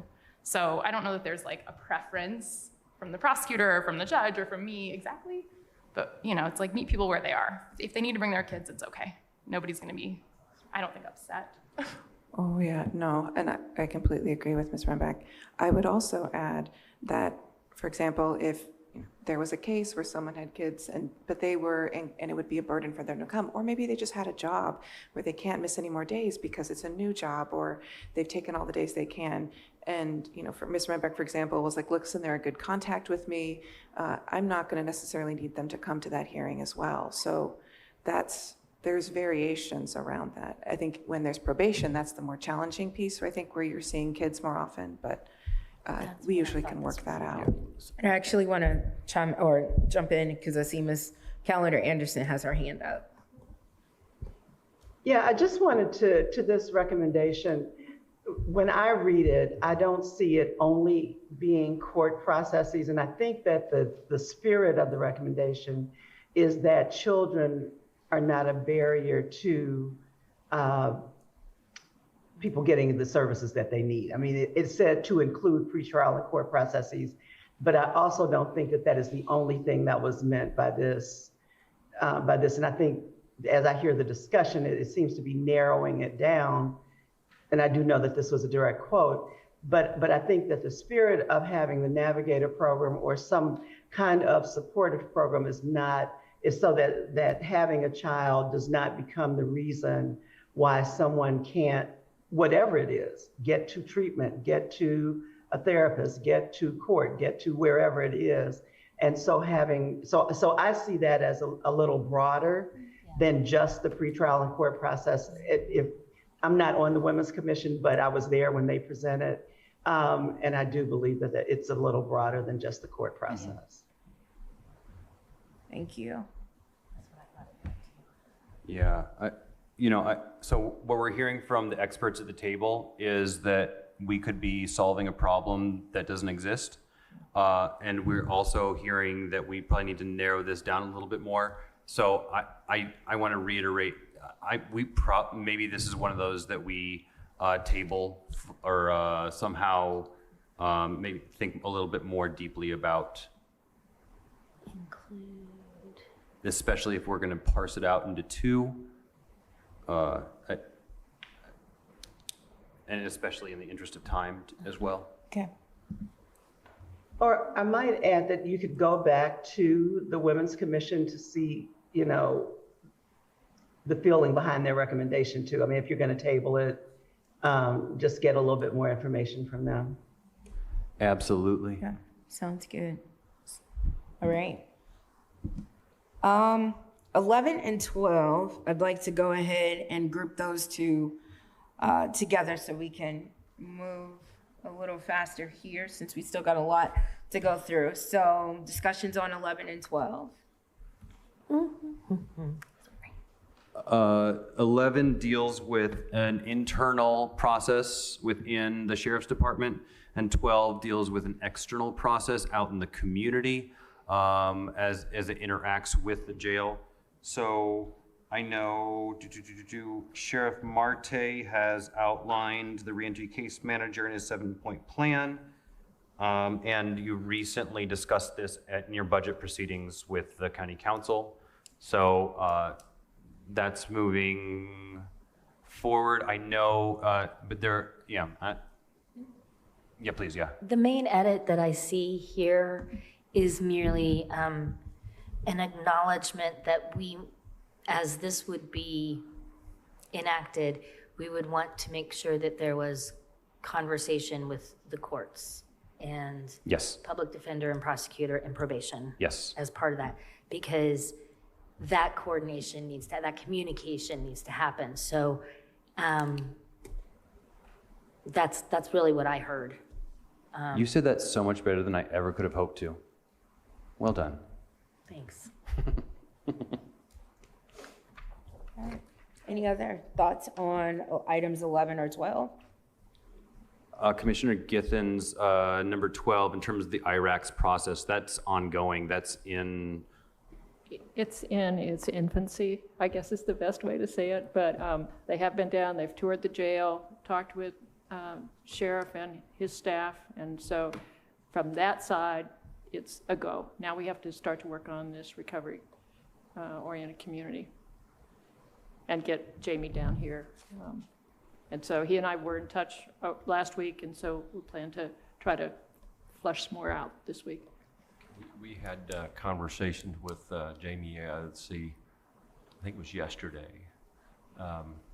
So I don't, do you know where we're sitting on that right now, Commissioner Githens? He and I were, like, at the end of last week, we said we'd talk this week, Okay. so. Okay.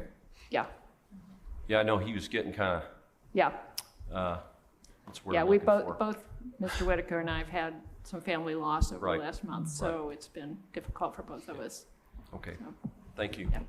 I guess my question with that would be, especially in light of some of the recommendations now in terms of adding additional mental health resources onto the jail and then New Leaf, New Life, how does that sort of interface, this program interface with those positions? In our discussions with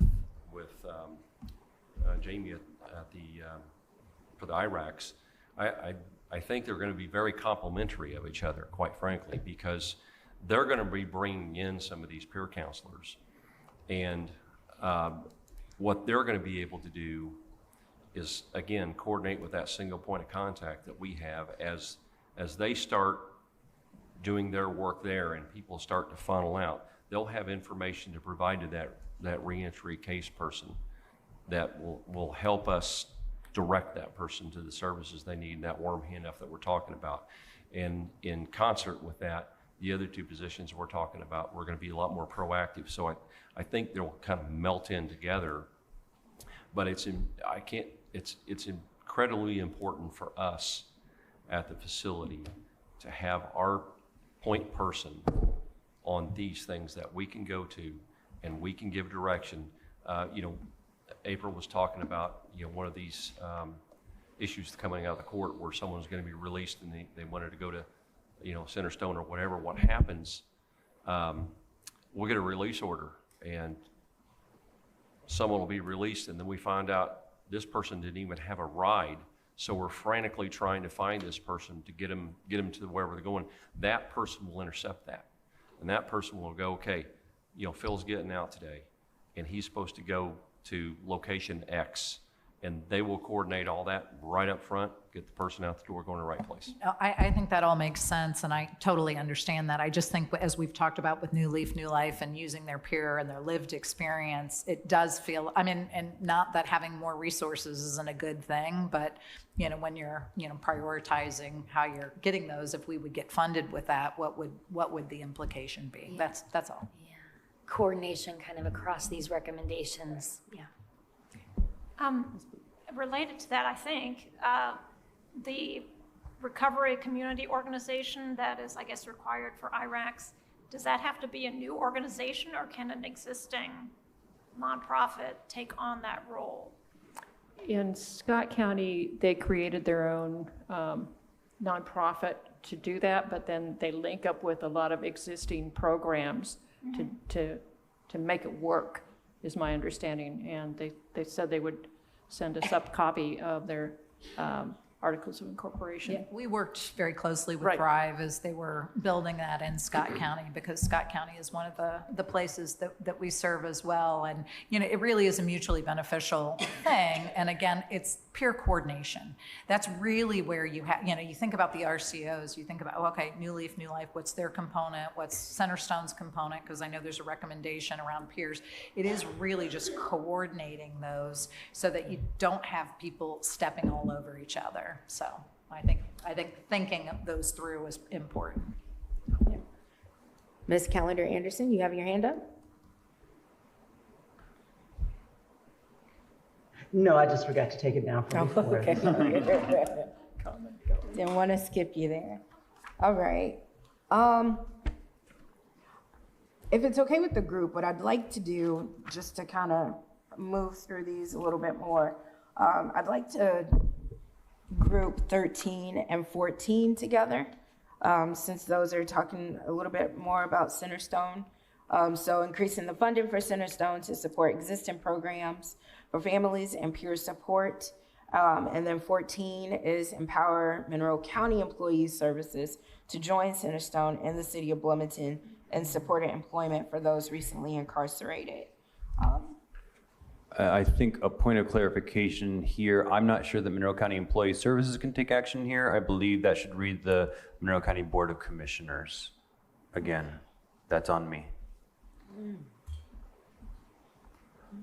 But it's an existing agreement that works to do peer employment, supportive employment, and it would be great if we could hop on that train. Mm-hmm. Yeah, and that's a separate program. It's supported employment. So sort of supported employment resources, that would be great. And, I think that's something just for the community, that's definitely a win-win. So that, I don't really have comments on 13. I think just the RCO and kind of thinking about the peers, and the same thing I was saying before in terms of coordination, I think, or the Recovery Services Organization. Yeah. that fits in with any place we're talking about peers, whether it's Centerstone peers or somebody else's, having that kind of coordination is important. And then 15 is the other one that's Centerstone as well. And I was curious because I was a little confused by this one. We do have the Forensic Act team, and we work very closely with Mental Health Court. We get a lot of referrals from Mental Health Court. I mean, it's definitely a partnership. And I was confused when it said that Community Corrections has a FACT team. I don't know how that would be possible. I think that's maybe a misstatement. I'm not sure. It might very well be. So first of all, on number 13, we wanted that to be there because services already exist, and we've heard over and over again, instead of reinventing the wheel, let's fund services that exist. Okay. Number 15, I'm going to trust your judgment on this one and assume that I made a Scribner's error. I think so. Yeah.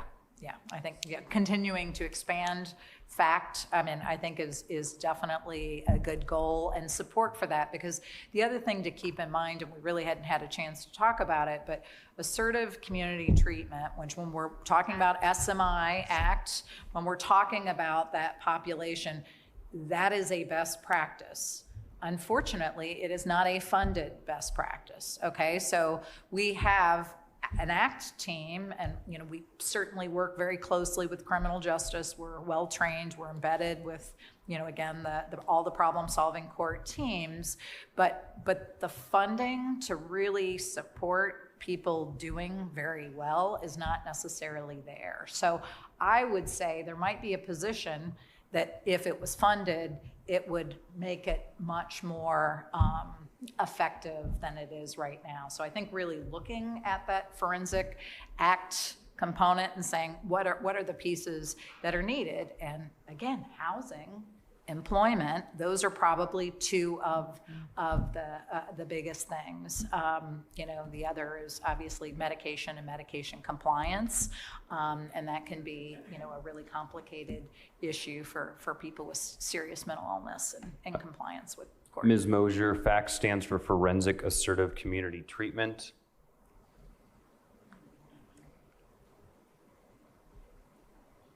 Thank you. You said it exists at Centerstone. Where does it also exist? It's Just, okay, all right. That's where, get rid of both.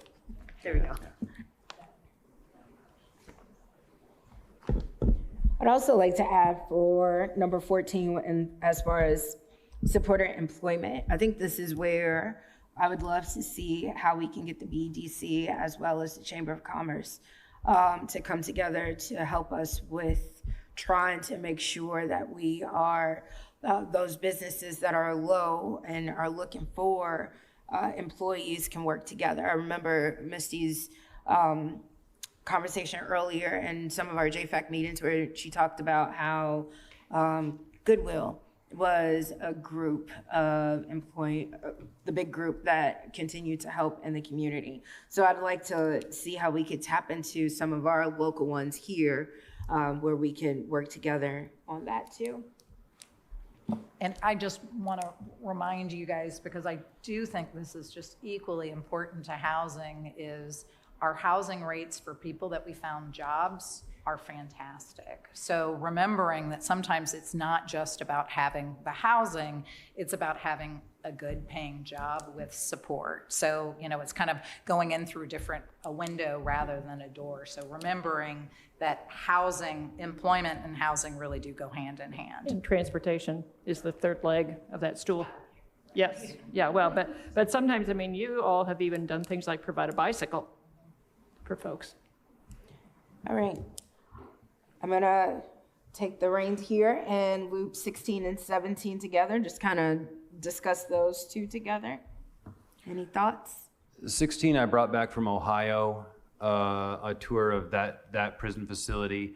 And this is a model that we don't necessarily have to adopt, but I thought it was interesting that when it comes to county-wide interdepartmental grants, the commissioners created an Office of Justice Policy and Programs to kind of help shepherd those big grants.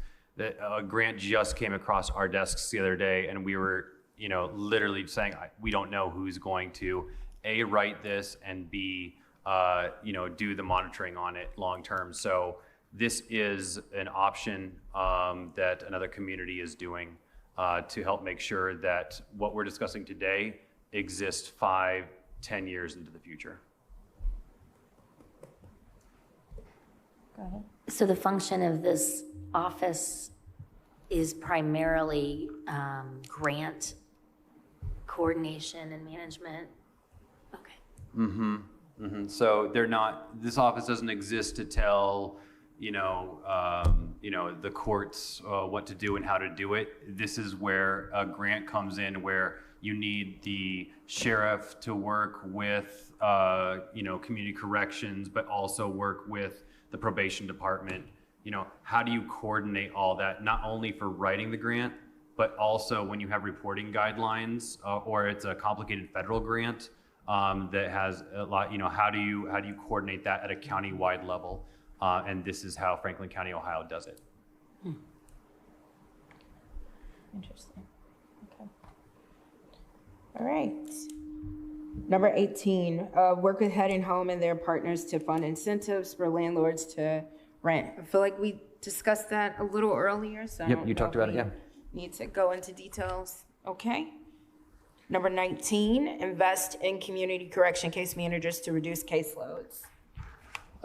For those of us on the county council, we continually get emails about community corrections and how we need to do, I don't know what we need to do, but we need to make sure that there are folks in that department. The turnover rate's just really high, and that's what this is talking about. I believe that I should have put that this came from the Reducing Revocations Challenge. I think that's where this recommendations language came from.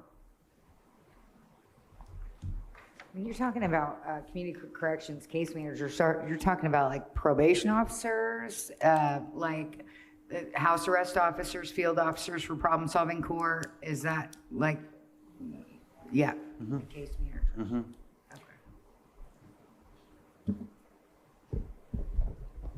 Anything else? Okay. Number 20, I'm just gonna keep grouping the two together, even if they might not go together, I'm still gonna do it, just to make sure that we can get through these. So 20 and 21, any thoughts on those?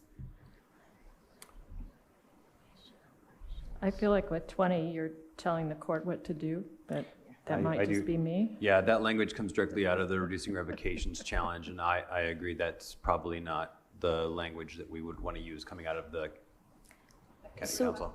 Well, I was just about to say, maybe we could just say,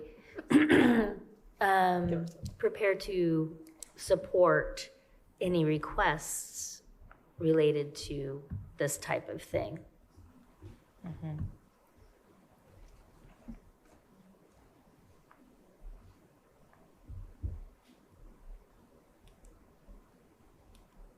I like that change. All right, thoughts on 21?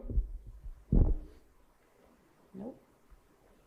All right, moving on to 22 and 23.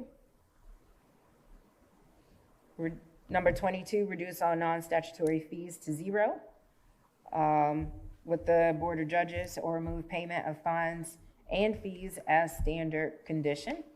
And that comes from the Reducing Revocations Challenge strategies. 23, provide childcare and transportation to any programming, making sure records are expunged in a timely manner. And that was something from the Monroe County Women's Commission. Any additions to points 22 and 23? I think, 23, I'm sorry, go ahead. oh, I'm sorry. No, go Isabel. 23, again, like the previous one from the Women's Commission, it seems like it's combining three things that don't really relate directly to each other. There's 3 separate issues. And one of them, the first one, well, it's 4 actually, because childcare and transportation have been addressed previously. So maybe those could be combined with the previous items. And then expunging records is very different from ensuring programs are general and trauma responsive.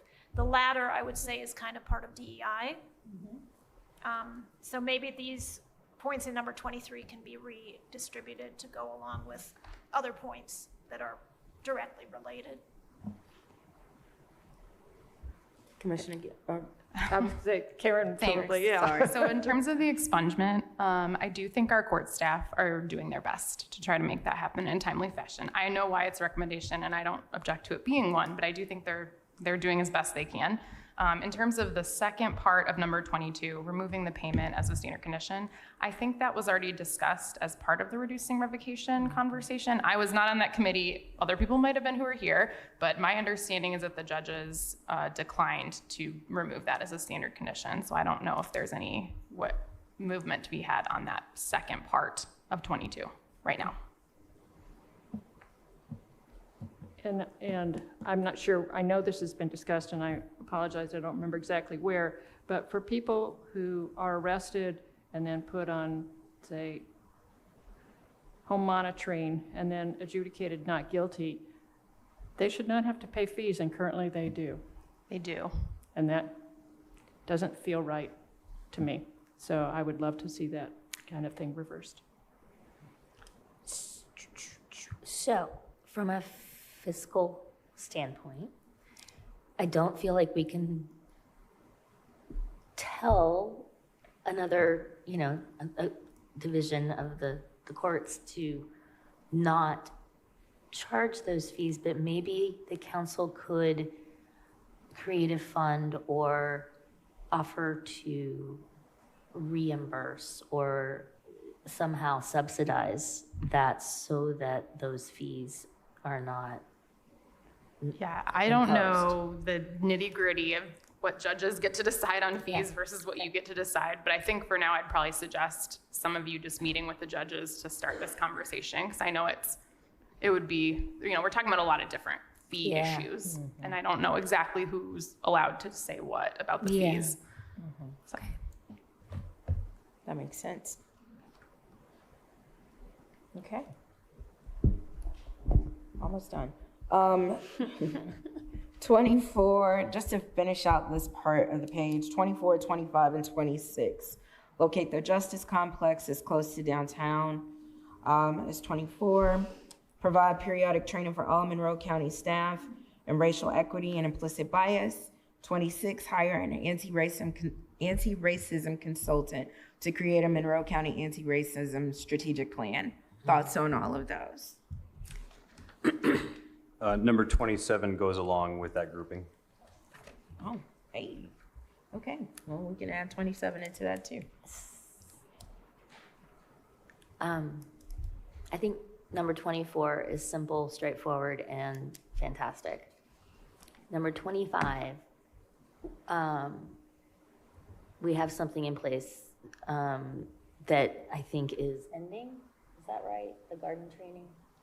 I think it has ended. But we have other available through the contract stuff that we have. Yeah, I support that one. I think that's an important thing to keep an eye on and to continue to implement. That's my 2 cents. 26 and 27, I think should maybe be combined. I was going to say I don't really support number 26 out of hand, simply because I've heard frequently that shopping out that type of work is not long-term effective. But having someone who knows what they're doing, facilitating a group of our own stakeholders in our community would be much more valuable. And I think that type of approach has a better chance of seeing success in our culture and how we operate. Could I ask how this fits in completely with our justice system? Because this looks like we're talking about our highway personnel. This looks like we're talking about people in our records department. I mean, how does this address specifically our justice system? This type of training would, of course, include the people who are involved with the justice system are employees. But it's about creating a culture of, that is supportive of DEI.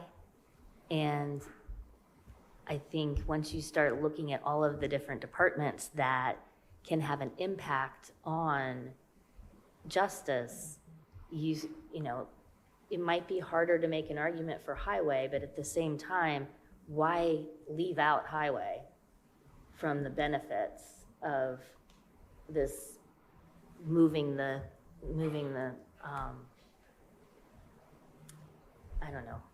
us toward a more inclusive culture in county government. So I guess I would prefer it stay as a I guess I bigger would just program. move it out of this and talk about it for all of county government, because otherwise, I mean, I'm not disagreeing with doing it, but I don't think it's unique. I view what we're doing here as what we're supposed to be looking at for our So justice. stay focused. Yeah.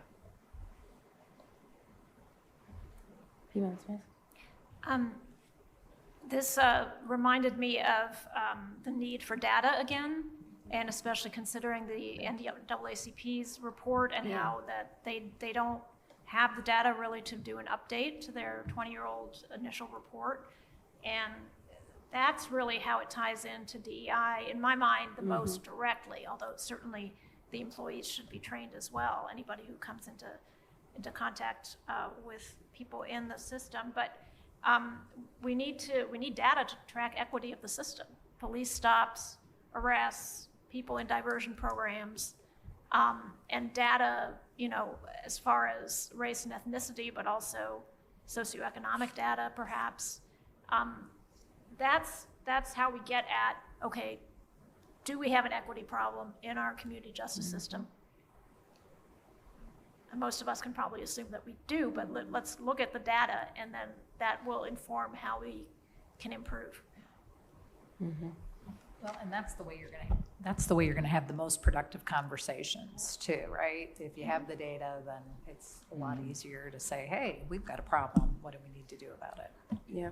And now that we're moving into a new place and we have the personnel in place that can have these conversations, it seems like an ideal time to come up with a strategic plan to say, we have quantified a problem. We need to identify the pain points where this is directly impacting us. But man, we inherited this issue. Let's address it. And I appreciate Councilmember Crossley, Wiltz's comments that, there is, conversation about, a consultant or not. But I do think having someone from the outside helping with particular lived experience to be able to navigate the policies, procedures, and norms that we have here, working with the task force, is probably the best way to achieve success. I'm going to pause. Yeah, I see Ms. Calendar Anderson has her hand up. Yeah, just wanted to add to Isabel's point, Councilmember Piedmont Smith, I'm sorry, to your point that I know that the prosecutor's office is working with the Monroe County NAACP collecting data or looking through data right now. So I do believe the data exists. Whether or not it's all been aggregated or not, I don't know. But I know that that's something that's being worked on. I think the data is there. I think that the justice system does not exist alone from the larger society, that having a diversity consultant or DEI consultant, having that task force, I think is absolutely necessary. I know that, as a matter of fact, the NAACP came and reported to the group several weeks ago, and Guy Loftman talked about some of the disparities that they found. And so to take it out of these recommendations, I think would be doing a disservice to so many people in this community, and especially people who find themselves facing the justice system. So I really think that not only should it remain here, that working with that Arnold Ventures group that's working with the NAAC and the prosecutor's office will give you the data that you're seeking. I know there was conversation earlier about what data do you want, but there are people that are already working on this and have been working on this for at least 10 years. So it's there. It may not have come to this group as, succinct as you wanted it, but it's there. Yeah. Nothing to add after that. All right. 28, 29, and 30. 28 is work with Monroe County Commissioners to pass a step-up resolution, add a third qualified mental health professional, and 30, add a substance use disorder counselor. I really like the idea of a step-up or a stepping up resolution. I know a member of the public emailed us in regards to that, and I also did some further research on this as well. And I looked, and out of 92 counties, only 3 of 92 counties in Indiana have signed up to take this pledge. And this is basically to decrease the number of people that we put into our jail with mental illness. And so the counties that I saw that were a part of that was Marion, Johnson, and Vanderburgh County. I haven't really had a chance to dive into their resolutions, but I do think that, as we mentioned this earlier, it would be great to work with, again, the county commissioners, sheriff, judges, anybody alike here to, as we are going through trying to figure out this new justice complex and a lot of different things, that we have to, I think it's important for us to make a pledge for us to really think about how we move forward with incarcerating those with mental illness and how we can work through this together. So that was just my thoughts on that, because I found it very interesting from a member of the public that sent that to us. But just wanted to get any other thoughts from that. I felt the same. I mean, I looked into it as well, and it seemed like something very much worth pursuing. And I know we have at least 2 from Sheriff and County Commissioner's Office. I just wanted to kind of gather your thoughts and see if you read about it or had a chance to read about it. I know we've all kind of had a lot going on, but just wanted to see if you guys had any thoughts on the stepping up resolution. Reference 28, I have not had a chance to read that. Okay, no worries. I haven't read about it either, but I'd rather see action than words, so. I would too, but I also think that words actually help us, like we get it on paper, this helps us as a driving focus for us to stay and remain focused, and our pledge to the community to make sure that we aren't just going down one particular path. So I think action does speak, but I also think words can speak to those actions too, but that's just me. Okay. The other points, 29 and 30? No? Any? Chief Parker? Well, I think we've kind of hit on them earlier, but just to reiterate, if there's 2 issues that we fight daily in that facility, it's these 2. Like I said, our severely mentally ill makes up, around 20% of our population. And when I was talking to our mental health professionals, they're saying, as high as 80% of the individuals in our jail have a substance abuse disorder or substance abuse issue. So, if your population suffers from that at that high of a ratio, and we're not addressing it, I think we're falling well short of everything we're talking about in these meetings. So if we realize this about that population, I think it's incumbent upon all of us to see the facts in front of us and take action to address those facts. So those two things are absolutely recommendations to deal with those two very, very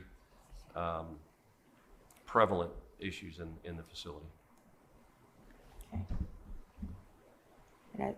I'm not sure if this is a hand that you had previously, Ms. Callender Anderson, but did you have anything to chime in?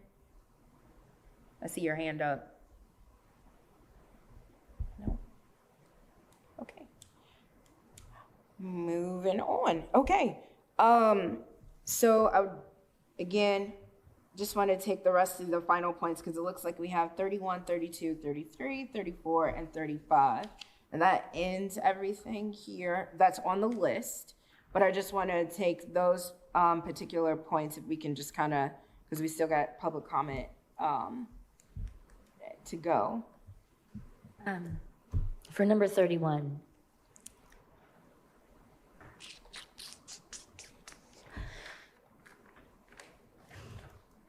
okay, I was going to say I didn't see how this was a funding recommendation for council, but it is a recommendation about funding.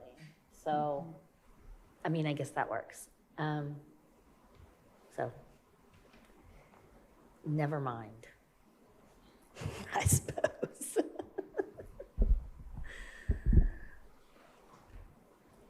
Looking around the table here for any final thoughts on the remaining items 31 through 35? Yes. I was just going to say some of these are procedural, like next steps, so. Which ones would you Maybe say tag are with that. procedural? Well, 32, 33, 31. 34.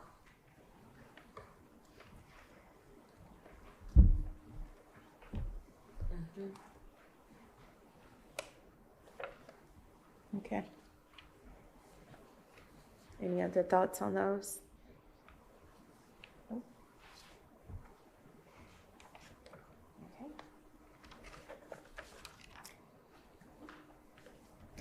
Yeah. All right. So that was a lot to go through. So appreciate. Yeah. I'd like to raise one issue about the possible funding sources. I believe due to the restrictions that exist on both the food and beverage tax and the innkeeper's tax, that I don't think that those can be tapped for any of these things. Because the food and beverage tax has to go for economic development or tourism, and the innkeeper's tax has to go towards supporting the convention center. Yep. So I I think agree. those should come off your list, is what I'm saying. In addition, there was a section at the very end of Ken Ray's report that identified external funding sources, and I think we should add those, at least in reference, to the list of funding sources. I agree. That's a good idea. All right. Really quickly, I know Ms. Wilson is gone, and I know she had noted on here that we did not have co-locating. So I think that's also something that we should definitely add, since we've heard various times in this particular committee and another committee how it is important for all of the services that are currently in the courts right now to co-locate. So I will go ahead and add, I think we should add that to our list as well. You could put it in with number 24, which is locate the justice complex, and we could put comma, including co-located services. But didn't she specifically say the cost of not co-locating? Yeah, I think she was asking us to study the fiscal, or for you all to study like Oh, the fiscal I'm sorry. impact of potentially, co-locating sooner rather than later, and just all Like the what is the questions cost that to? could come from that. Yeah, what is the cost? Transporting inmates, for example. and Yes. If that would require extra insurance and extra personnel and just, I And don't also, know, we'd have to vans? Not renovate the sure. first floor of the current building and things Yeah. like that, so. I know that was also something that in a meeting that we had with the joint commissioners and county council was something that I had raised to make sure that we can figure that cost out. Is it effective or not effective to have, this and the long-term effects? So that's, again, to Ms. Wilson's point, we definitely will add that. Anything else that anybody else wanted to add to the list that is not already on this lengthy list? Nope.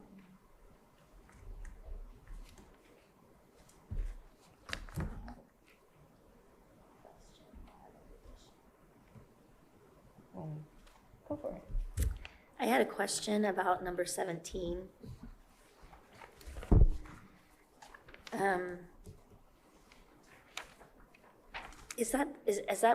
So it says ensure funding for routine cost benefit analysis of Monroe County specialty courts, including reentry court. And it looks like it came from the problem solving court staff. Is that referring to something that is already going on? No, when Mr. Malone was here talking that evening, he had referenced that there were, at one point, there was a cost-benefit analysis, but they've stopped doing it. And I since talked to him on Friday about this, and he seemed interested in, in seeing this stay on there. I think he did have some language recommendations, but I don't have those in front of me. We can address those a little bit. I think it was more along the lines of whether or not it was actually a cost-benefit analysis, or if it was another. But he used the term cost-benefit analysis when he was talking to us. So, Is the purpose to leverage that for more funding for similar programs? that's exactly right. Okay. So if we Thanks. can show that our specialty courts are amazing, then it leads to more funding. Got it. Thank you. Yeah. Any other questions? All right, so we are finally at our public comment section of our meeting. I will pass this, yes, we can pass that there. Thank you. So members of the public, whether you are via Zoom or you are here in person with us, we appreciate your patience as we have worked through all of this. I will ask for, I'd say, a total of 3 minutes per person. So if you are here in the Nat U Hill room, please come up by Ms. Renbeck and sign in and make public comments. So I will open that up for anybody who would like to do so at this time. Any takers? Go on. All right, we see somebody coming. Thank you very much. Go ahead and sign in and then state your name.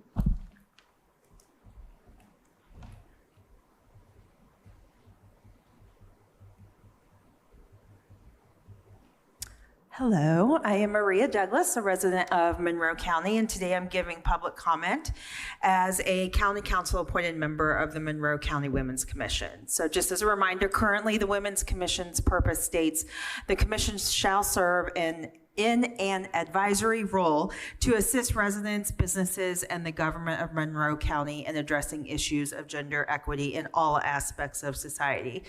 So first, the Monroe County Women's Commission would like to thank the county councilors for organizing and creating this space. We are anxious to see the functional program team convene and to know that this project is moving forward and will be accountable to the community. We intend to continue to closely follow and participate in the process of the new jail to ensure females and individuals on the gender spectrum are appropriately cared for in the Monroe County Jail.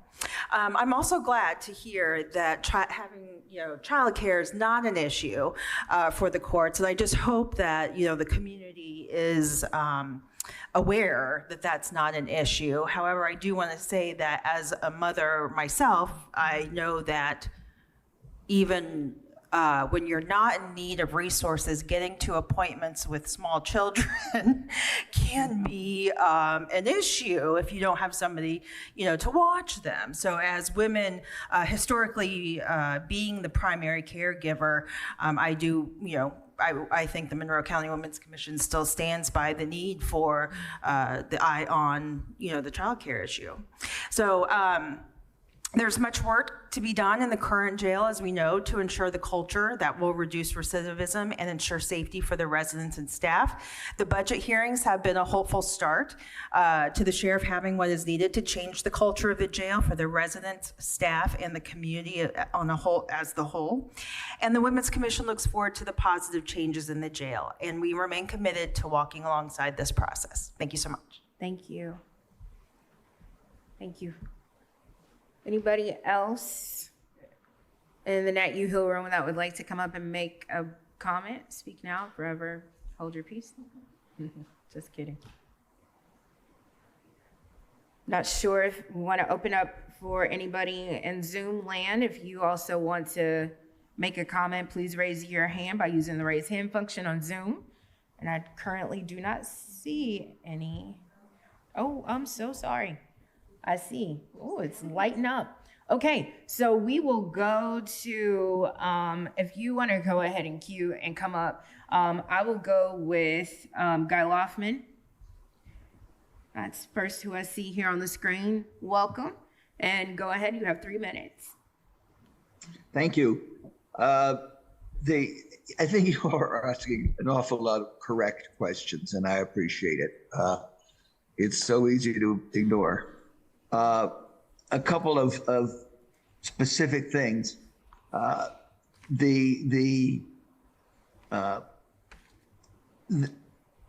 In terms of Mayor Hamilton made a point I think is amazing, that if however much money we raise for incarceration and those kinds of things, let's guarantee we make that much money available for non-incarceration, for things that keep people out of jail. And the word parity was in there. And what I'm suggesting is we make it no less than. So if we need $7 million or $70 million to build a jail, let's make sure we raise enough money for twice that to keep people out of jail. It would be a radical step that we need to take as a country, and we can be leaders in that. I think it's great to think that it's very difficult when I'm in the middle of an emergency to figure out, which number should I call? I think training of 911 responders, answerers, the people who take those calls, and giving them a broader range of things they can do. So if you say, my son's talking about committing suicide and wants to run away and do it right now, that doesn't call maybe for a police response. What do we have in the community that can be said? And the person with the emergency, it's hard to learn a new skill. As to co-locating, 40 some years ago, early in my career, what is now the Waldron was the city hall, and what is now Fountain Square was the jail.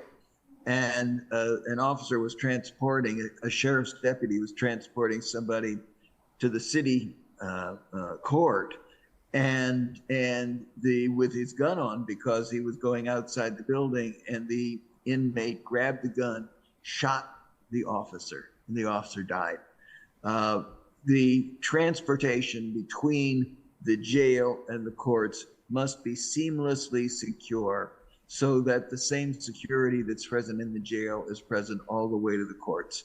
Thank you all for so much that you've done, and the next steps, may they be successful. Thank you. Thank you. All right. Next up in the Nat U Hill room, go ahead. You have 3 minutes. Okay. Good afternoon. I'm Julie Hardesty. I'm a member of the Monroe County Women's Commission and have been attending these Justice Fiscal Advisory Committee meetings in that role. And our summary recommendations are forthcoming pending adoption at our next Women's Commission meeting on September 21st. But today I'm making public comment as just me, a resident of Monroe County. I want to thank the county council, and in particular, Councilperson Crossley, Councilperson Wiltz, and Councilperson Iverson for making these meetings happen, as they've been one of the only consistent means of tracking the discussions and concerns among government officials around the new jail facility and services. I also thank the efforts of the ex officio members, which include city representatives, service providers, community members with lived experience, and representatives of our court system. Your persistence to continue with this committee and offer what you could when you could was helpful not only to the voting members, but also to the community. I've never witnessed these voices speaking together before, and to know that there is such a large group of people working in our community who want to go beyond resolving a lawsuit to actually change patterns in our justice system and offer people help and care for mental health and substance use issues instead of punishment and detention is a strong step towards improvement. With this being the final meeting of the Justice Fiscal Advisory Committee, I encourage continuing some kind of special committee with open public meetings that can continue this focused discussion about a new jail facility and the new services that will hopefully be co-located with the facility and supported in the community. One of the most eye-opening aspects of this process for me has been the realization that a jail is just as much a part of our community as our parks and our schools. If we want to see a different justice system in our community, then we as a community need to be involved and informed in all aspects of a new jail facility and new services. It's not just a concern for any surrounding neighborhoods to a new jail facility, it's on all of us. If we don't want to see a new jail, then let's all figure out how to make any new facility something that is less like a detention center focused compound and more like a place to get help. If we want to see changes now before there is a new building, we as a community need to get involved in our current jail. It's our jail. Let's own it and make what we have now better and improve conditions for the inmates that are currently incarcerated there. Those folks are also part of our community, and many of them are in need of help more than punishment. I also appreciate the recommendation to form the Monroe County Anti-Racism Task Force. I think this will be crucial for the county to understand the impact of decisions it makes as a governing body regarding our justice system and other systems in our community. It'll also be crucial to the community to participate as a way to understand and stop the pattern of racial bias that has persisted in our county since its founding. Our county justice system isn't the only system that needs this lens, but it is a great place to start. So I'm encouraged so far by what I am seeing in the recommendations from this committee, and I support them becoming central to the decision-making moving forward. Thank you. Thank you. All right. Next up in Zoom, we have Carol Wilson. If you are able to unmute, go ahead and you have 3 minutes.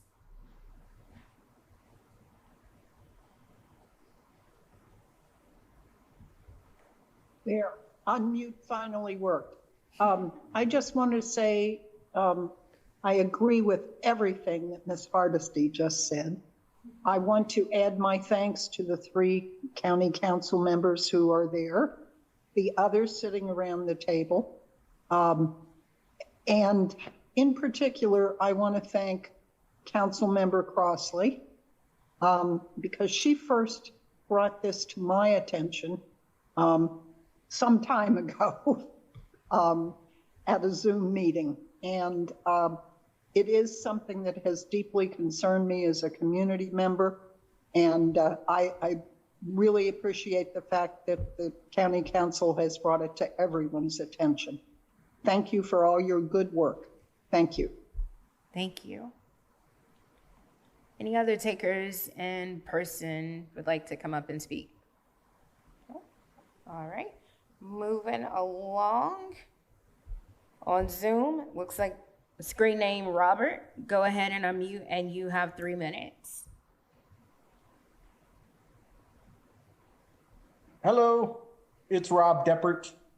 The only thing I would like to comment on this is that having talked to some of the elected officials and the way that this process was done, I think the decision on where to locate this and where it's at right now, I'm told that 2 of the places where they were considering locating it, they were just elected officials went to the city council and went to the city and were told that they absolutely couldn't really consider doing it where Hopewell's going to end up. And it didn't, they kind of dismissed doing it out at Fulton Pike. And I think that should have been an open process. I think that should have been a community conversation, as well as the rest of this has been a community conversation about where the most appropriate place to locate a jail is, and I don't feel like it has actually been that. So I guess the decision is what it is.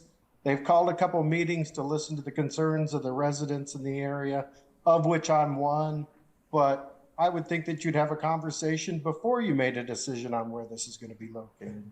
So personally, that's what I would have liked to have seen. And at this point, do it the best you can do it. I agree with what the mayor said. We incarcerate way too many people. We put way too many nonviolent, small drug users in jail and do nothing but destroy their lives in the process. And I hope that the number one thing that we can do is come up with a justice system that's more fair. We need to do what Marion County is doing and stop putting pot smokers and people that deal in marijuana in jail, because I think that's ridiculous waste of our money. And if you want to start thinking about places to save money, that's probably the first place to start. So thank you very much. I'm going to leave without using up all my time. Thank you. All right. Seeing no more public comment in the Nat U Hill room and online, I will go ahead and close public comment. I guess as we wrap up, would anybody on the committee have any final words or say in regards to today's meeting or just in general related to the Justice Financial Advisory Committee? None? Commissioner Githens? I will address what Mr. Deppert just said. We are holding community conversations. The first one on the jail location, the first one will be this Wednesday at 6:30 at Summit Elementary School. The sheriff and his staff have agreed to join us, which I'm very grateful for. And then the second one will be next Sunday, September 24th at 3 p.m. at the RCA Park. Open to the public. We want to hear from people. I hope it doesn't get too overwhelming, but we do want to be, and the topic will be the location specifically and what the decisions are that needed to go into that. Okay. Anybody else? All right. I'd like to maybe, I'm not necessarily the person to best speak on this, but the immediate next steps might be good to just outline those. And I know we've made a lot of edits to this document, so I'd like to hear what your ideas are for where we go with that document and making changes and getting it back out to folks. Thoughts? From my understanding, we take all the discussion that we had here plus the working document that Ms. Mosier has created for us, is to take this all together and present to our colleagues on county council at large for everybody to see the work in progress that has been done to bring forth presentations and the fiscal analysis of it all. I'm of two minds. One mind is we entertain a motion to adopt with changes pending. Another mind is that we schedule another meeting to review the changes. It could be an administrative meeting, it could be a short meeting. I'm going to be honest with you, having another meeting sounds exhausting to me right now. But at the same time, we made a lot of changes. Yes, we did. And at the risk of, it is now 7 o'clock at night, going back through the list and looking at all of the changes and making sure we're okay with them, seems like we would be going back on all of the public comment we just heard about how we're being transparent. May I make a suggestion? I would love to hear a suggestion. Can we give anybody who wants to comment on this draft, including the public or, and our group, a certain amount of time to do so while we incorporate feedback and changes that have been made today. We are on the council agenda for next Tuesday to share this with council. I feel like sharing a revised, still draft document is probably appropriate at that point. But we could give folks that full week, so another week from today, to get us other thoughts or specific things that might come to you about our recommendations. And specifically, if you have something to add about funding sources, I think would be a good time to make that happen. And then I would invite anybody who would like to be involved or present to come on the 26th for that agenda item where we share it with our county council colleagues.